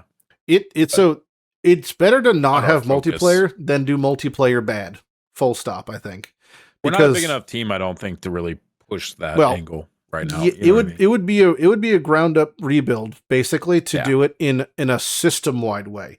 There's a couple ways we're potentially exploring multiplayer for endgame systems or for a potential sort of like trade hub thing, post EA down the road. Because I think don't just want to be attacked on. No. That's my biggest gripe about a lot of games recently. I mean, talk about No Rest for the Wicked. The multiplayer is one of the worst experiences I've had in a very long time playing a multiplayer game. So we definitely like the idea of having it so maybe one of the endgame mechanics gets involved with like a multiplayer system, or maybe there's some sort of trade thing. But just let's talk through that as an example. Having a tacked on multiplayer for an endgame system wouldn't be crazily problematic. I don't think it would yield a large amount of disruption for progression. Enabling trade would fuck everything. So one of the cool things about our game is because it's developed as a solo self-found. My access has expired. Thank you, Brandon. The one of the things is that because it's being developed in solo self-found, we can balance it in such a way that we can set expectations for when you're to engage with certain pieces of content, and get involved in that sort of way. So it's like one of those things where we could curate your experience so heavily, and it's really, really nice that we could set it to where we know we can make things like not crazy rare. Nothing is going to be like Mirror of Kalandra rarity because we don't have to. We could set it so we know when you're going to have certain drops from certain bosses, the average amount of time to get a tarot card or a masterwork, because you're not going to just trade to obfuscate progression, right? Like we can set all those things up intentionally. So we can assure you have on average a certain type of experience that if you enable multiplayer, we have to now balance around. Changes everything. We have to balance around what would be like, how fast can you hit the marketplace, and then what that looks like. And it really ruins stuff. Drops don't even matter at that point, right? It's just how can you buy the thing that someone else got lucky enough to get, versus having drops that actually it's a rare, super rare drop, but it does actually drop, and you can actually get it. You just have to play the game, and it doesn't mean you have to play the game for 5,000 hours to get it, right? No. Like it's actually obtainable as a normal person that plays. You don't have to be plugged in 8 out of 7 days a week. We could set it so we could set it to something akin to like a Headhunter or a Mage Blood will drop on average after 200 hours of endgame. Where if we had to set this to trade, we'd have to literally add like a 0 or 2, because everything gets diminished as a byproduct. So the idea is to have things like maybe some sort of co-op or up to 4-player endgame system. Like, we have one of our systems is that we haven't talked about the details of it, but it's like an infinite scaling endgame called the Deep Dark as one of the variations of it. What if you could queue into that with like 4 of your friends or 3 of your friends or whatever? Like that could be a thing. I think that's probably the angle of exploration we'll probably go with, because that would get you the vast majority of the fun you want to get, but it wouldn't because it's set in endgame, you'd still have to get through the game by yourself and with some sort of intention. It wouldn't just obfuscate all your progression. Basically, yeah, it causes more problems than it solves. And yeah, it's just one of those things. It just vastly changes the game. I mean, I really, one of those things that it vastly is going to change the way the game feels. Yep. So I just don't think for the better on average, basically. But like everything, after the EA comes out and whatever time goes by and we launch 1.0 fully and people hand us $100 million and say, give us multiplayer. Yeah, we'll probably look into it. It's like, but I will get back to you then. Yeah, Sure. I think that there's ways to do multiplayer that aren't full multiplayer that are just better because, again, it comes down to the trade thing. And will you be like, oh yeah, couldn't you have it then? So you enter the multiplayer system and people drop trade you stuff, or we could just have items be soul bound, and then that solves that problem. Like there's ways you can easily account bound. Exactly. Right. So there's ways you could do this that is like, anything you could try, we could figure it out and we could get around it. So it's like, don't worry, we'll balance it. It'll be fine. It's like there's ways to do multiplayer, I think, successfully. Are zones procedurally generated or handcrafted? Will they become altered over time in-game events? The zones are like pseudo, what's it called? Procedurally generated, because we have like slice layers of like bespoke handcrafted zones that we can load decks of zones basically. So if you have like 10 different variations of a zone, for example, that maybe like seed 1 through 10, and then you'll get one of those 10. So they're technically handcrafted, but they're presented in a generated fashion, which, because they're not procedurally generated, that also means we could make them better. You won't have the bugs of things spawning out of zones. You won't have the worry about what if I get a zone and there's nothing spawned in it. Like, we can have it set up in such a way. So yeah, that's a good question, but it's something we've also considered because we want the game to be set in an offline setting, and it's just easy. We could easily preload things like that. And then the game becomes altered over time. That's definitely something we were talking about earlier in stream also, is the idea that like the world develops around you. And there's kind of a degree to that. So I don't want to say exactly why, but as you progress through the game, the level of like, I don't want to use the word corruption, but the level of stinky kind of gets worse as you go through the game. The level of bad kind of slightly escalates as you progress through zones. And depending on geographically where you are, elevation wise, how deep down you go, if you're near certain areas, things are more shit in game. So it kind of scales with the area. Yeah. Good question. Multiplayer should be such a minor issue. We don't have friends. Well, some of you have friends. We can all be each other's friends. They're all here. Still rather play solo self-found. Yeah. Exactly. Are defenses something you're prepared to talk at length about? Yes. Which technically is the question. But I'll answer it more than that. Yes, Willie, you're my friend. Pats on head. There you go. Okay. The thing I'll say about defenses is we have picked our resistances and we picked how damage is being dealt and scaled, and they don't go arbitrarily negative when you progress in the campaign. That's what I'll tell you. They don't. There's no.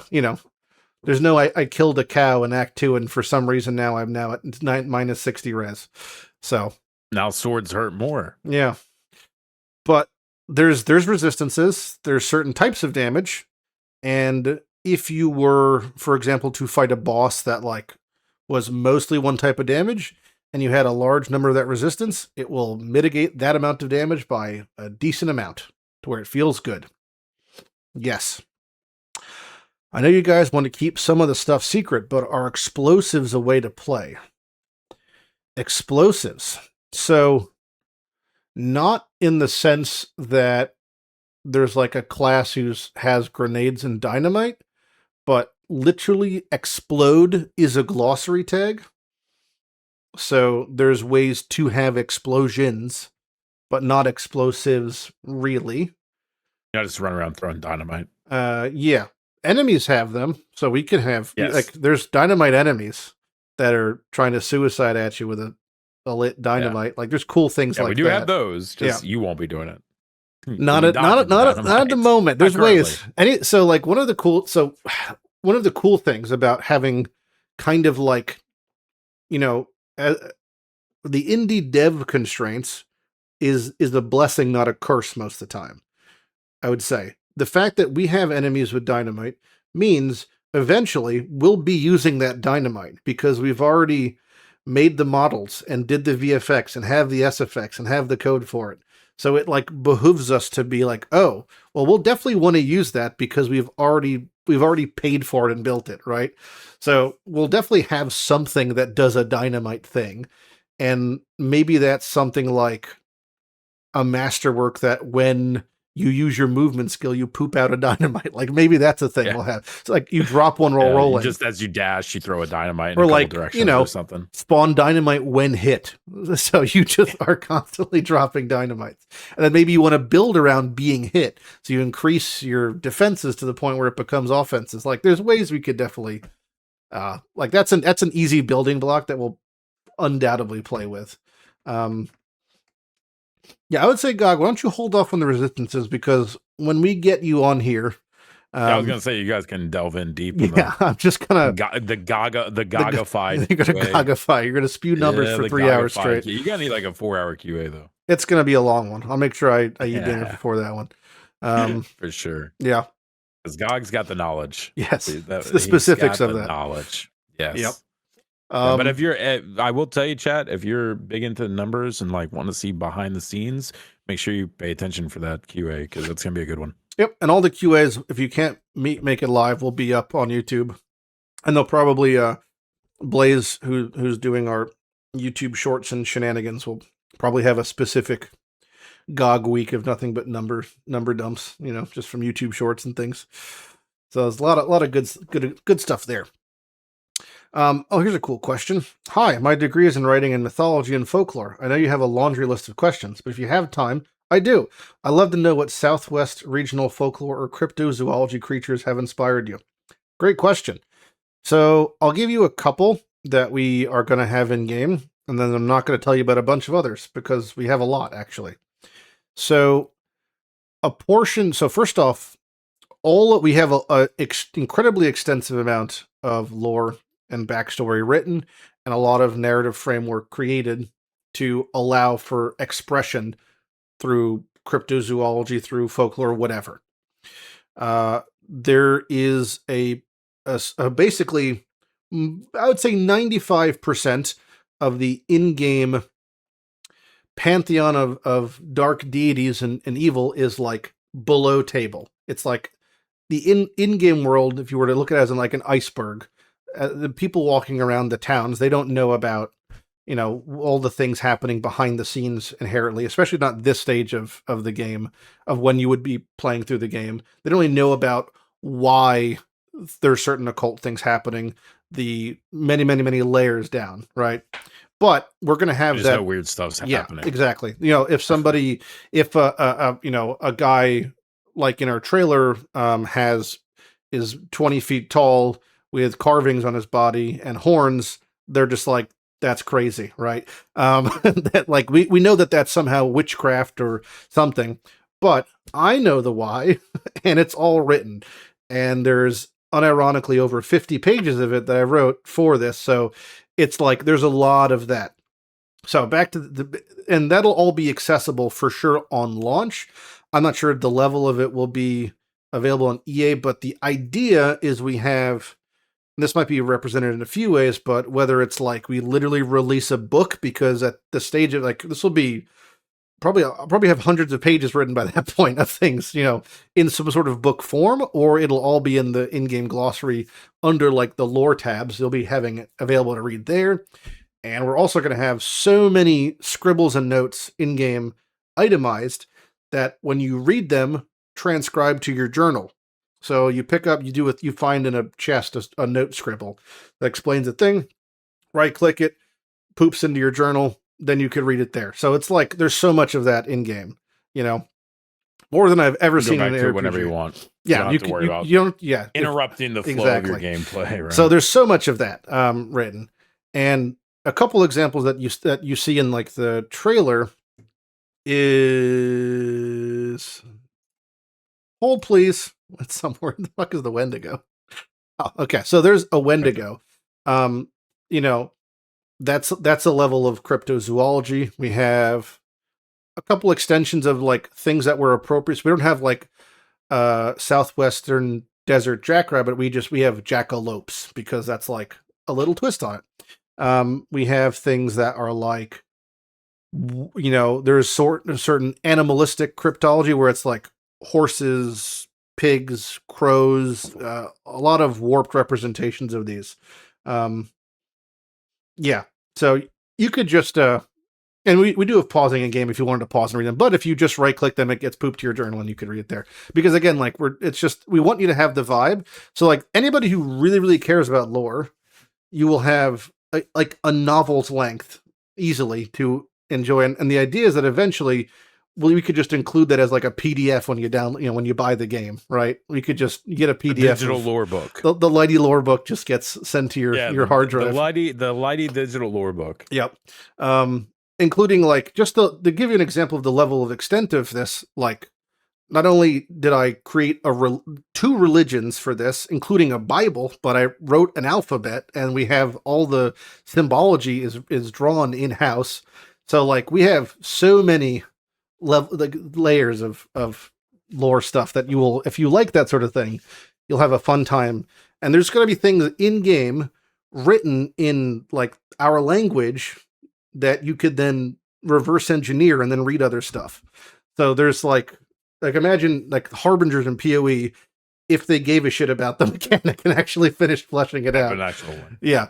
So like that level of, because some people like that a lot, you know, so that's going to be on there. I actually think, let me double check something. What's the command for, is it website, homepage, home? Yeah. Okay. I don't know if this is live yet. Let me see if this is live. Okay. So you can actually kind of see here. This is our homepage, right? When you hover over the words, the flip side's written in DeepSpeak, which is our alphabet for in-game stuff. So you could already technically map out what, if you would have paused. There's enough there that you could figure it out for sure. Yeah, you could figure out. Well, you could figure out those letters, then maybe figure out other stuff. There's enough letters there that probably you could figure out. Yeah. So there, these were all created for this and used for the game. Could have some kind of leak. Oh yeah, no, we'll definitely do our leaks in DeepSpeak. Only those letters will be exposed. We'll see if anyone can put it together. Yeah, they definitely will be able to. This is a lot of letters. Yeah, it is. But that's pretty good though. Yeah. But yeah, so you could that's the level of, as far as we're thinking about, we're not just like reskinning an ARPG with guns and being like, buy our game. It's a lot. I make a whole universe. We're big nerds. We're big dumb nerds. Will you have the engine able to support the new AI rendering? I have no idea what this question is. What does this mean for in reality? Do you know, Major? I think that's past our questioning. Yeah. I know it. Yeah, DLSS AI rendering, right? Oh, NVIDIA. Okay. Just like NVIDIA Play means? Render. Well, it's rendering pixels, right? It's like using, as I understand it, right? It's like AI to render pixels. Like generatively filling in gaps and stuff? Okay. Generative. Yeah, no, I've got a 48. I got no idea past this newfangled technology. Yeah. We can look into that one. We don't have an answer for that one right this second. Yeah. That's something we'll have an answer for, as we progress further, but we would definitely look into that one. Maybe we could have an answer for that on the next QA, actually. Yeah. Might be something we can push to the next one and get some feedback from the programming team. For sure. I'll write that one down, Brandon. The most so regarding the Flame Dash looking familiar, I think every single, aside from the UI, I think every single skill, maybe not every single skill, 99% of skills and abilities showcased in here were an old iteration of VFX that are all currently being replaced. Flame Dash especially is being redone. It looks nothing like the in-game one at the moment. The thing about development is it goes faster than you think with, it takes a long time, but it also goes quicker than you think with it's true. Like the visual progression sometimes. So, by the time we release trailers, a lot of times it's using assets that we're not using anymore at ourselves, right?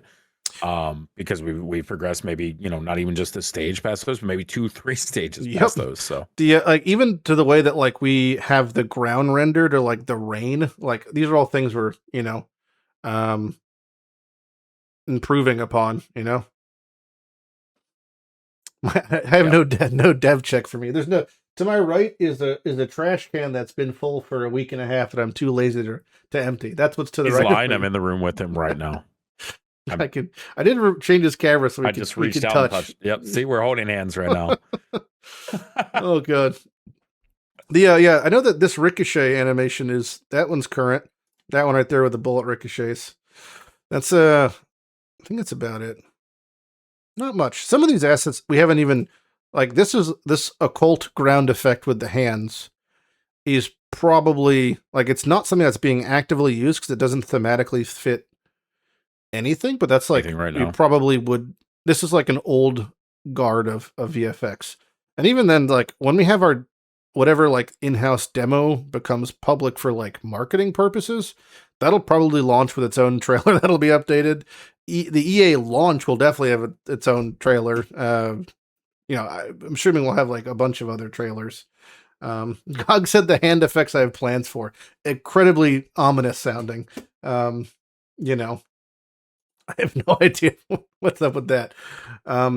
Will the game have full voice acting? We'll find out. The game, well, there's definitely, so there's an cinematic animatic cutscene that plays at the beginning of the game that's like 4 minutes long. That's voice acted, and it's so insanely cool looking. That I can't wait for people to look at that. Also, to that point, by the way, something we're bringing back that hasn't been in gaming for a while, for most games, is in the initial like start menu, there's going to be one of the drop-down options is cinematics. So you could review the cinematics throughout, even like throughout the ones throughout history, like even like our launch trailer. We'll have it all in there, just so you could really see like the progression of the game and like review all the cool shit. Because again, it's the same thing with like wanting to keep everything in game. Like, there's no reason we can't just have that housed in game, to a degree. But there's quite a bit of voice acting in the game itself as well. Oh yeah, quite a bit. There's one special NPC at the very beginning of the game that legally has voice acting that was done by our beautiful game director, Mr. Hex Dark West in chat. That was, I want to say, filmed inside of a can of beans in his garage or something. That is, I'd like to keep in game somehow. Unfortunately, like the audio fidelity and quality is maybe 50 times worse than anything else in game, but I think he was trying to use an authentic Dark West microphone. He might have been really capture the like time pre-continental. Yeah. Yeah. It's true. Oh, he got yet again. He's been hit with the auto mod because he typed "fu." I can hit allow though, right? I can. There we go. I think it's better when Nightbot just takes him out.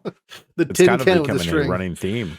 I love the voice too, because it's like, quit looking at me, dang it. That's it.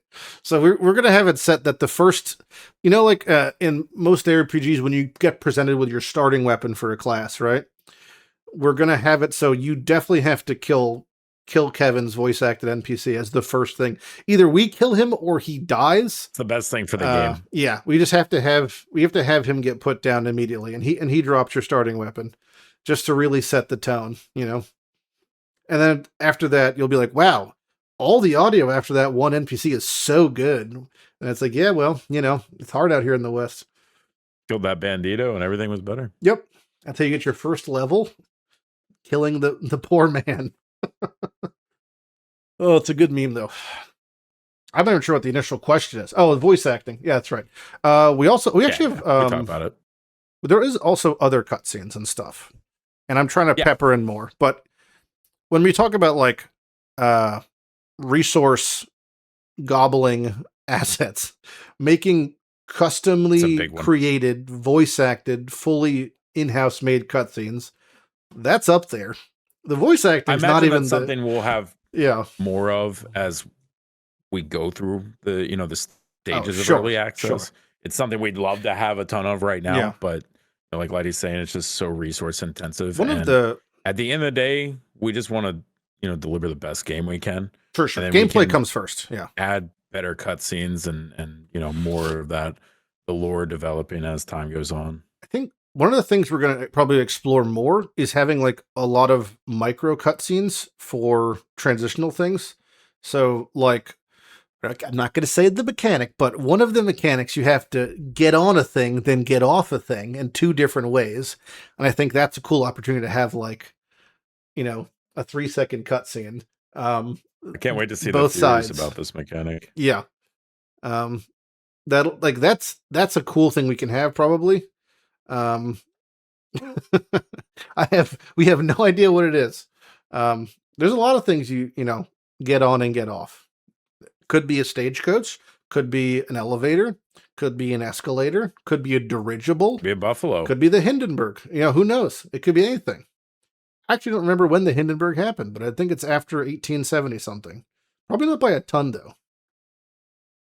I want to Google this one. Mods, the look Hindenburg? this up. Yeah, when's the Hindenburg? Like 1930. I spelt it wrong. This is a fun in-house meme. My spelling is my God, it's just the problem is I think so much faster than I type, and I just You need the Neuralink. I got to get the neural 1937. Yeah. All right. Well, That was pretty close. that's okay. There's one of the things we were like discussing eventually is how to display the passage of time in game. Unfortunately, we're not going to have like 70 years pass, so we can't get a Hindenburg in there. Well, we can get maybe another dirigible. Sorry. Yeah. Maybe Well, All yeah, right, I'm I going mean, back you to Google. Well, because the original World War One, they used them for observation. I think they even used them in the Civil War, actually. So, but not. I spelled blimp I can't wrong. remember. Oh, How do 1852. you, Oh, baby. yeah, All right. Civil War. Hmm. Can you imagine being the first guy to strap on and just All head right, up send into me up, coach. clouds? Okay, so 1852. 1884 was the first fully controlled successful flight in France. This is a good example of one of those things where in no shot were we planning on adding blimps, and we probably won't add blimps, but much like a Gatling gun, they technically existed, period accurate. 1872, I think, was the first fully functioning hand cranked Gatling gun or something that was used. So it's one of those things where we could have it, but is it in the spirit of the game? Probably not at the moment. Maybe eventually. Maybe one boss or a transitional zone period thing. I could see us doing a blimp for post EA when we add more to the base game, transitioning from zone to something like that, but Drive your 3-wheeled car over. mm-hmm. Yep, a little Model T. Is there a passive tree? Yeah, so we have a tree that is framework-wise, I think the closest iteration is the spirit of Last Epic's skill tree with the technical orientation framework of the initial Diablo 4 snaking tree with a similar bucket system to Ellie's tree, but more in depth with how many buckets. But the back-end notables and expressions and certain skills. It's a shitty answer to the question, but that's what you're going to get right now. Yeah. That's basically it. It's It's 90%. yes, The skill trees are we do. 90% also done. We're actually adding them in game. I think in a week or so we're beginning testing for those, and then from that testing, I'm sure we'll yield a lot of results and realizations. But it's already pretty mapped out to where it's we've got a couple unique things.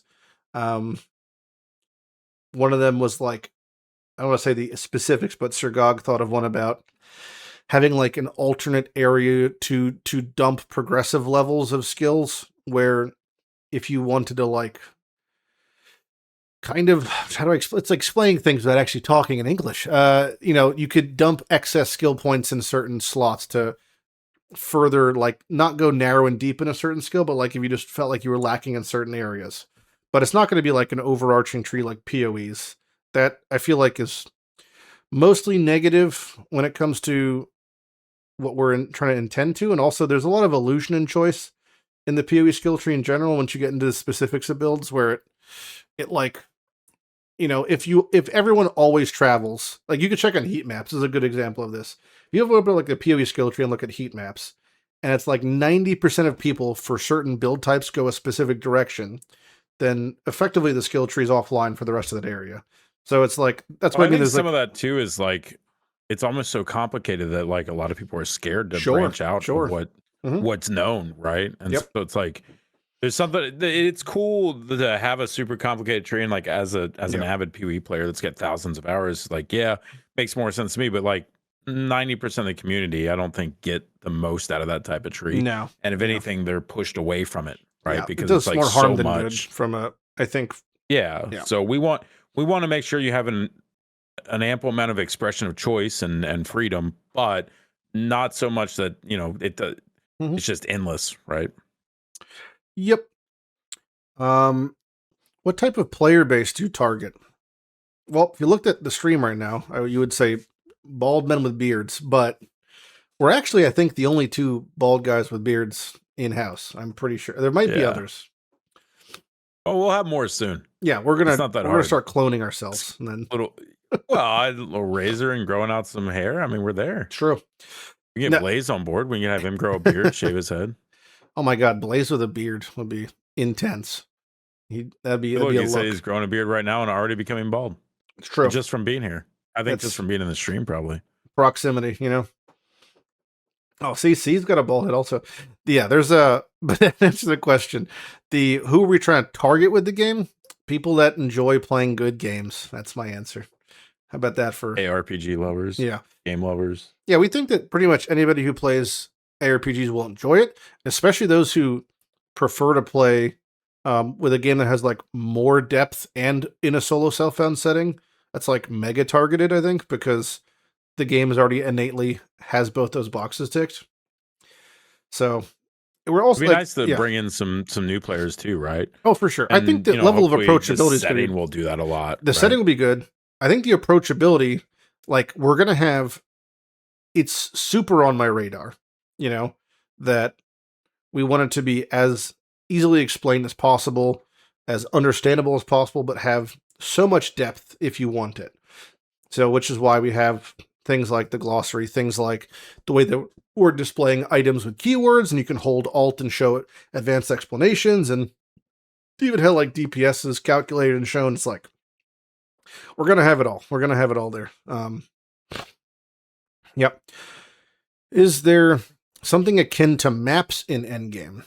So we're not going to have, definitely not, it's not, nothing we've created at the moment for our two in-game systems is maps. It's one of them is like infinite scaling, like provision system thing that we'll have to have a whole devlog about probably and talk about.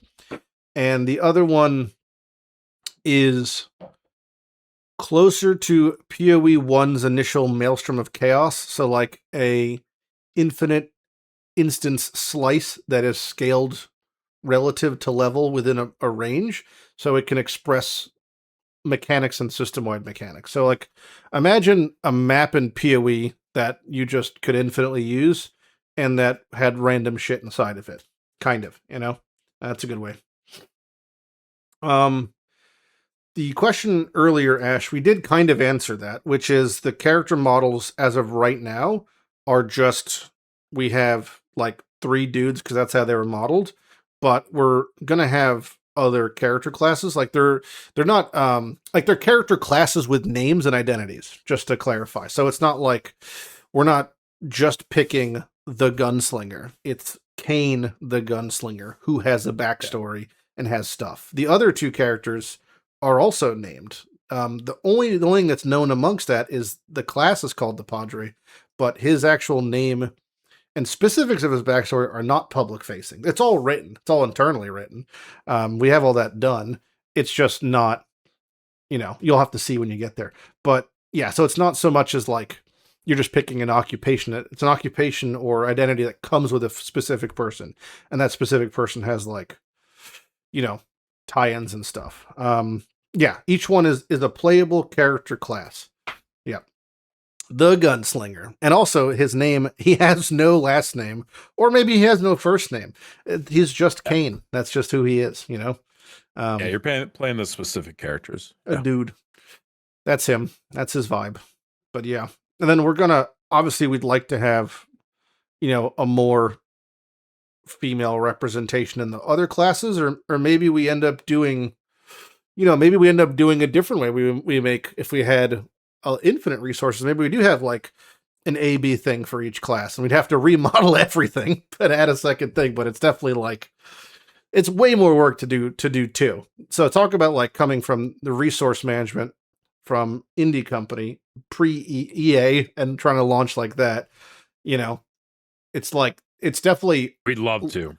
We'd love to do it all. I'd love to have just a Dark Souls style character creator where you can make your person look like an abomination. Spend 5 hours there if you want. Yeah, sure. And maybe eventually we have that. But definitely right now it's like we don't, because that's so much. It's so much, and we'd rather have a game. I don't know if it made on this list, but earlier when we were talking about this, I saw someone in chat asking about clothing changing appearance. Oh yeah. So we, as of right now, we do not. So two things with that. One, your characters aren't naked. They just have clothing, whether you're wearing gear or not, because it just, we don't want to deal with naked people in that way. And we're just going to like, that's just explained away kind of for just to a base. They just have just clothing. This is what if you put on a different you take hat, everything off, you still have some long johns on. Yep, that's it. You're still wearing clothing because that's how they're modeled. You know, eventually we'd like to have it so every single piece affects all the gear. That's going to be one of the last things that we probably add in game is in-game 3D representation of gear changing, because it is individually modeled and is one of the more resource intensive things. When we work through that, there is an order of priority. You're viewing your character from behind, right? So your body armor and your helmet are the two most prominent things you're going to see. Those are the things we're going to do first if we can get them done before EA, because they're the most important. After that, we have different modelings for each different weapon type. So like revolver, shotgun, rifle, for example, we have base models. Modeling additionally on top of that to show degradation of quality, to show different tier of item dropping, whether they're masterwork or not, like that's all other layers on top of a base model. That's a little bit easier to do. But even then still, if your character is hunched over, depending on the angle, it might not be the most priority thing to see. So I think like your helmet probably is the most important, because it's just, you're seeing it top down, like at a kind of an angle top down, and then body armor, and then weapon, and then like boots, gloves, accessories. Like those are so less important, right? We'd rather have all of the 2D stuff in game than the bespoke 3D created stuff, just because it's really resource intensive and it's just not a top priority. Founder packs eventually.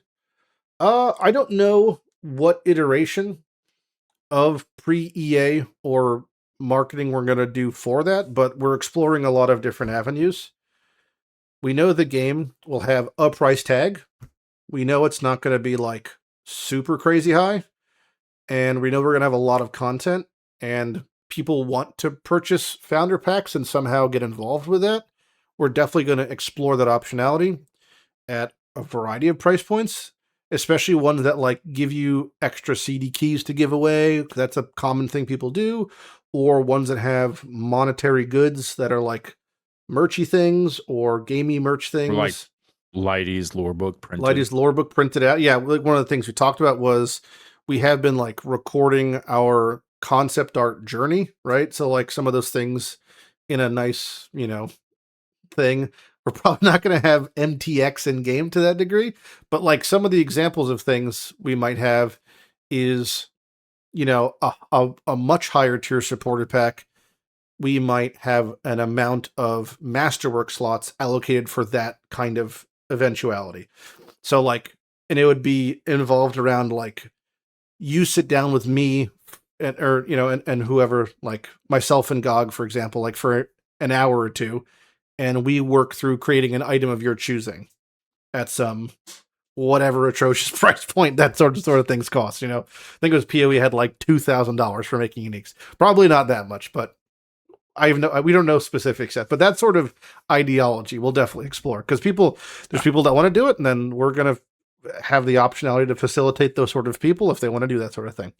How are we doing spell crit?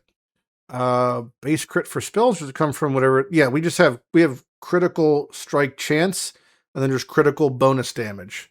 During the GOG podcast thing, we do, and eventually whenever he's on one of these, whether it's in 2 weeks or whatever, he'll go over that, because we're doing things a little bit differently there. Yeah, it's true. It's definitely more expensive.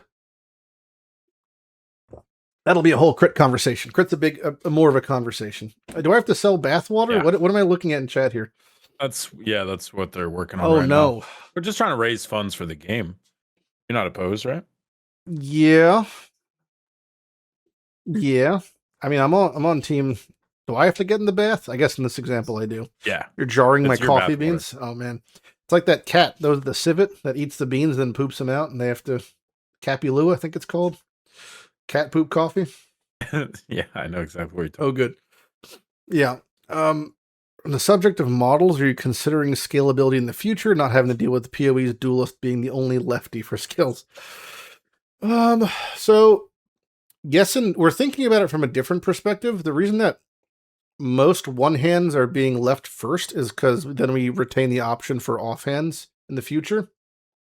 So I'm not sure what that offhand would be, but or same thing with there's certain ways to enable dual wielding also for weapon types that have their own list of things. So it's definitely on our radar about how things are being modeled.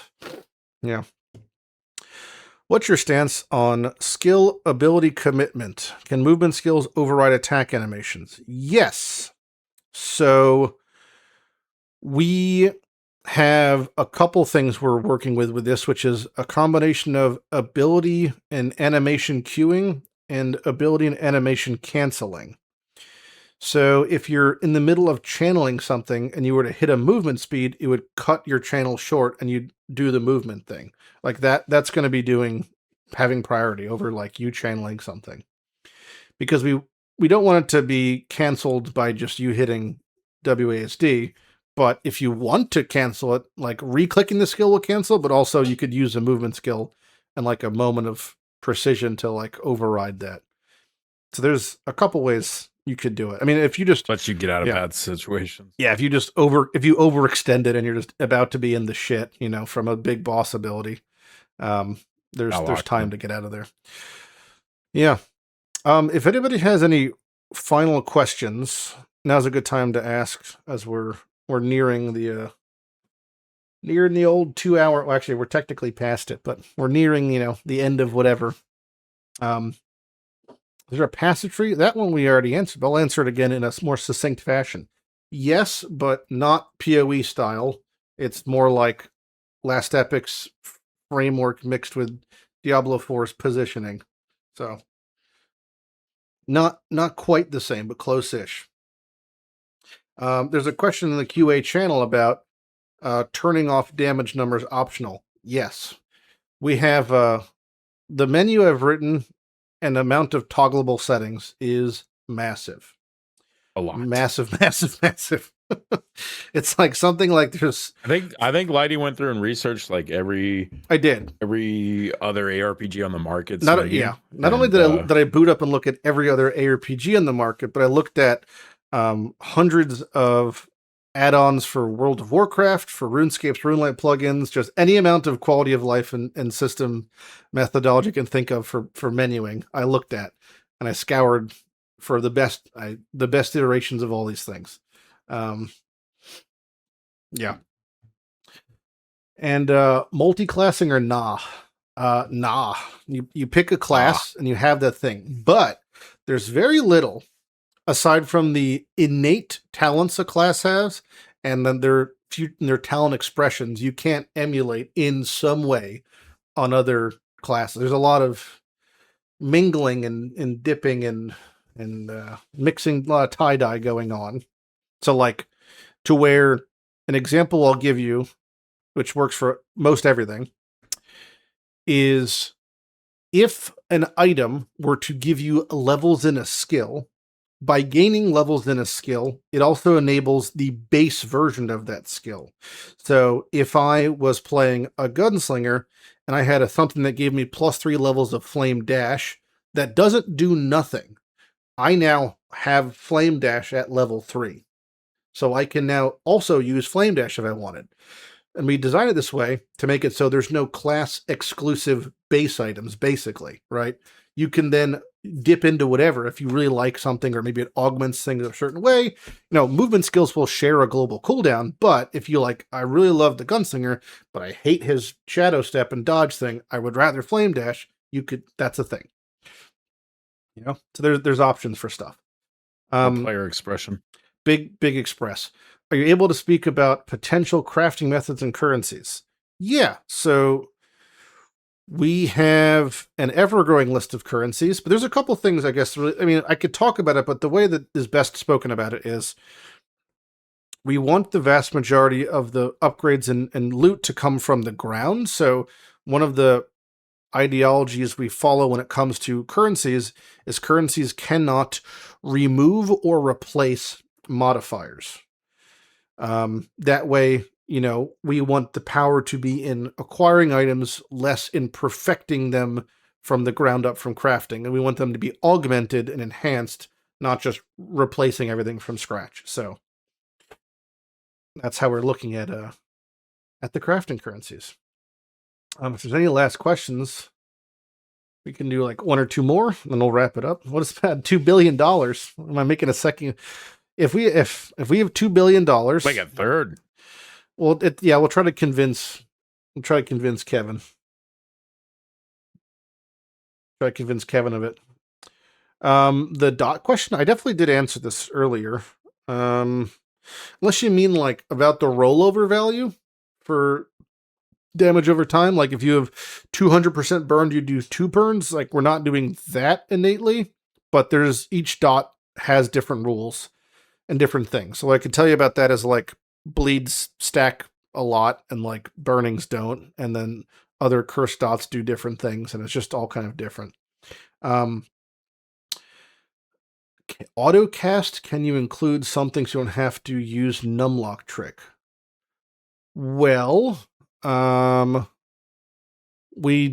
okay, so for auto casting, it'd have to depend. So like things that are meant to be cast frequently with a cast time, we wouldn't want you inherently using the auto lock thing, and they're going to be designed so you like, that's not the intention, but there are a lot of things that convert something that's like a ground targeted thing to an emanation around your character. There's like ways to convert like certain abilities into like a kind of RF vibe. So we'll be able to express that in some ways, but yeah. But that's something we'll look more into. It depends on the levels of like AFK-edness we'd like to have. You know, we don't want to get in a devouring orb situation that Ellie had for the numlock thing. Just for an example. But yeah. Thanks guys. I'm glad you enjoyed the Q&A. Thanks for stopping by. As always, recommend joining our Discord, because if you check out that Q&A, let's take a little risk here and open this up. Cool. If you check out the Q&A channel in our Discord and you join that, you'll notice that when people ask questions, I just respond to the time no matter what the fuck is happening. So feel free to just ask, any questions you want, and I'll just get back to you. And we ask them again in general. We'll go through them here, but feel free to ask any questions there. And then we encourage you wishlisting the game on Steam, checking us out on all the socials and all that jazz. And if you have any questions, feel free to ask. Reddit posts. Yeah, we do Reddit posts. We do a bunch of social stuffs. And thank you again to Mr. Aimless, Colonel Aimless, Brigadier Aimless, for hanging out. Yep. Do you want to say anything before we head out? Just thank you guys for being here. Thank you for, having interest in the game. Hopefully you guys have already wishlisted on Steam, but if you haven't, it should be a pretty easy one. Mm-hmm. And, more Q&As in the future. We'll try and get as much information to you guys as we can prior to the EA launching, but hope to see you guys there. For sure. See you guys playing in the Dark West. Make sure you follow Aimless and all his various, his Twitters and his whatnots and his Twitches and YouTubes. Yeah. And and we'll see you guys in the next one. And look forward to seeing you next QA, next devlog. Who had the longest hair in their youth? My hair went down to my ass when I was in high school. I was bald since birth. There you go. What an amazing thing to end on. All right. See you guys later. Have a great night, guys.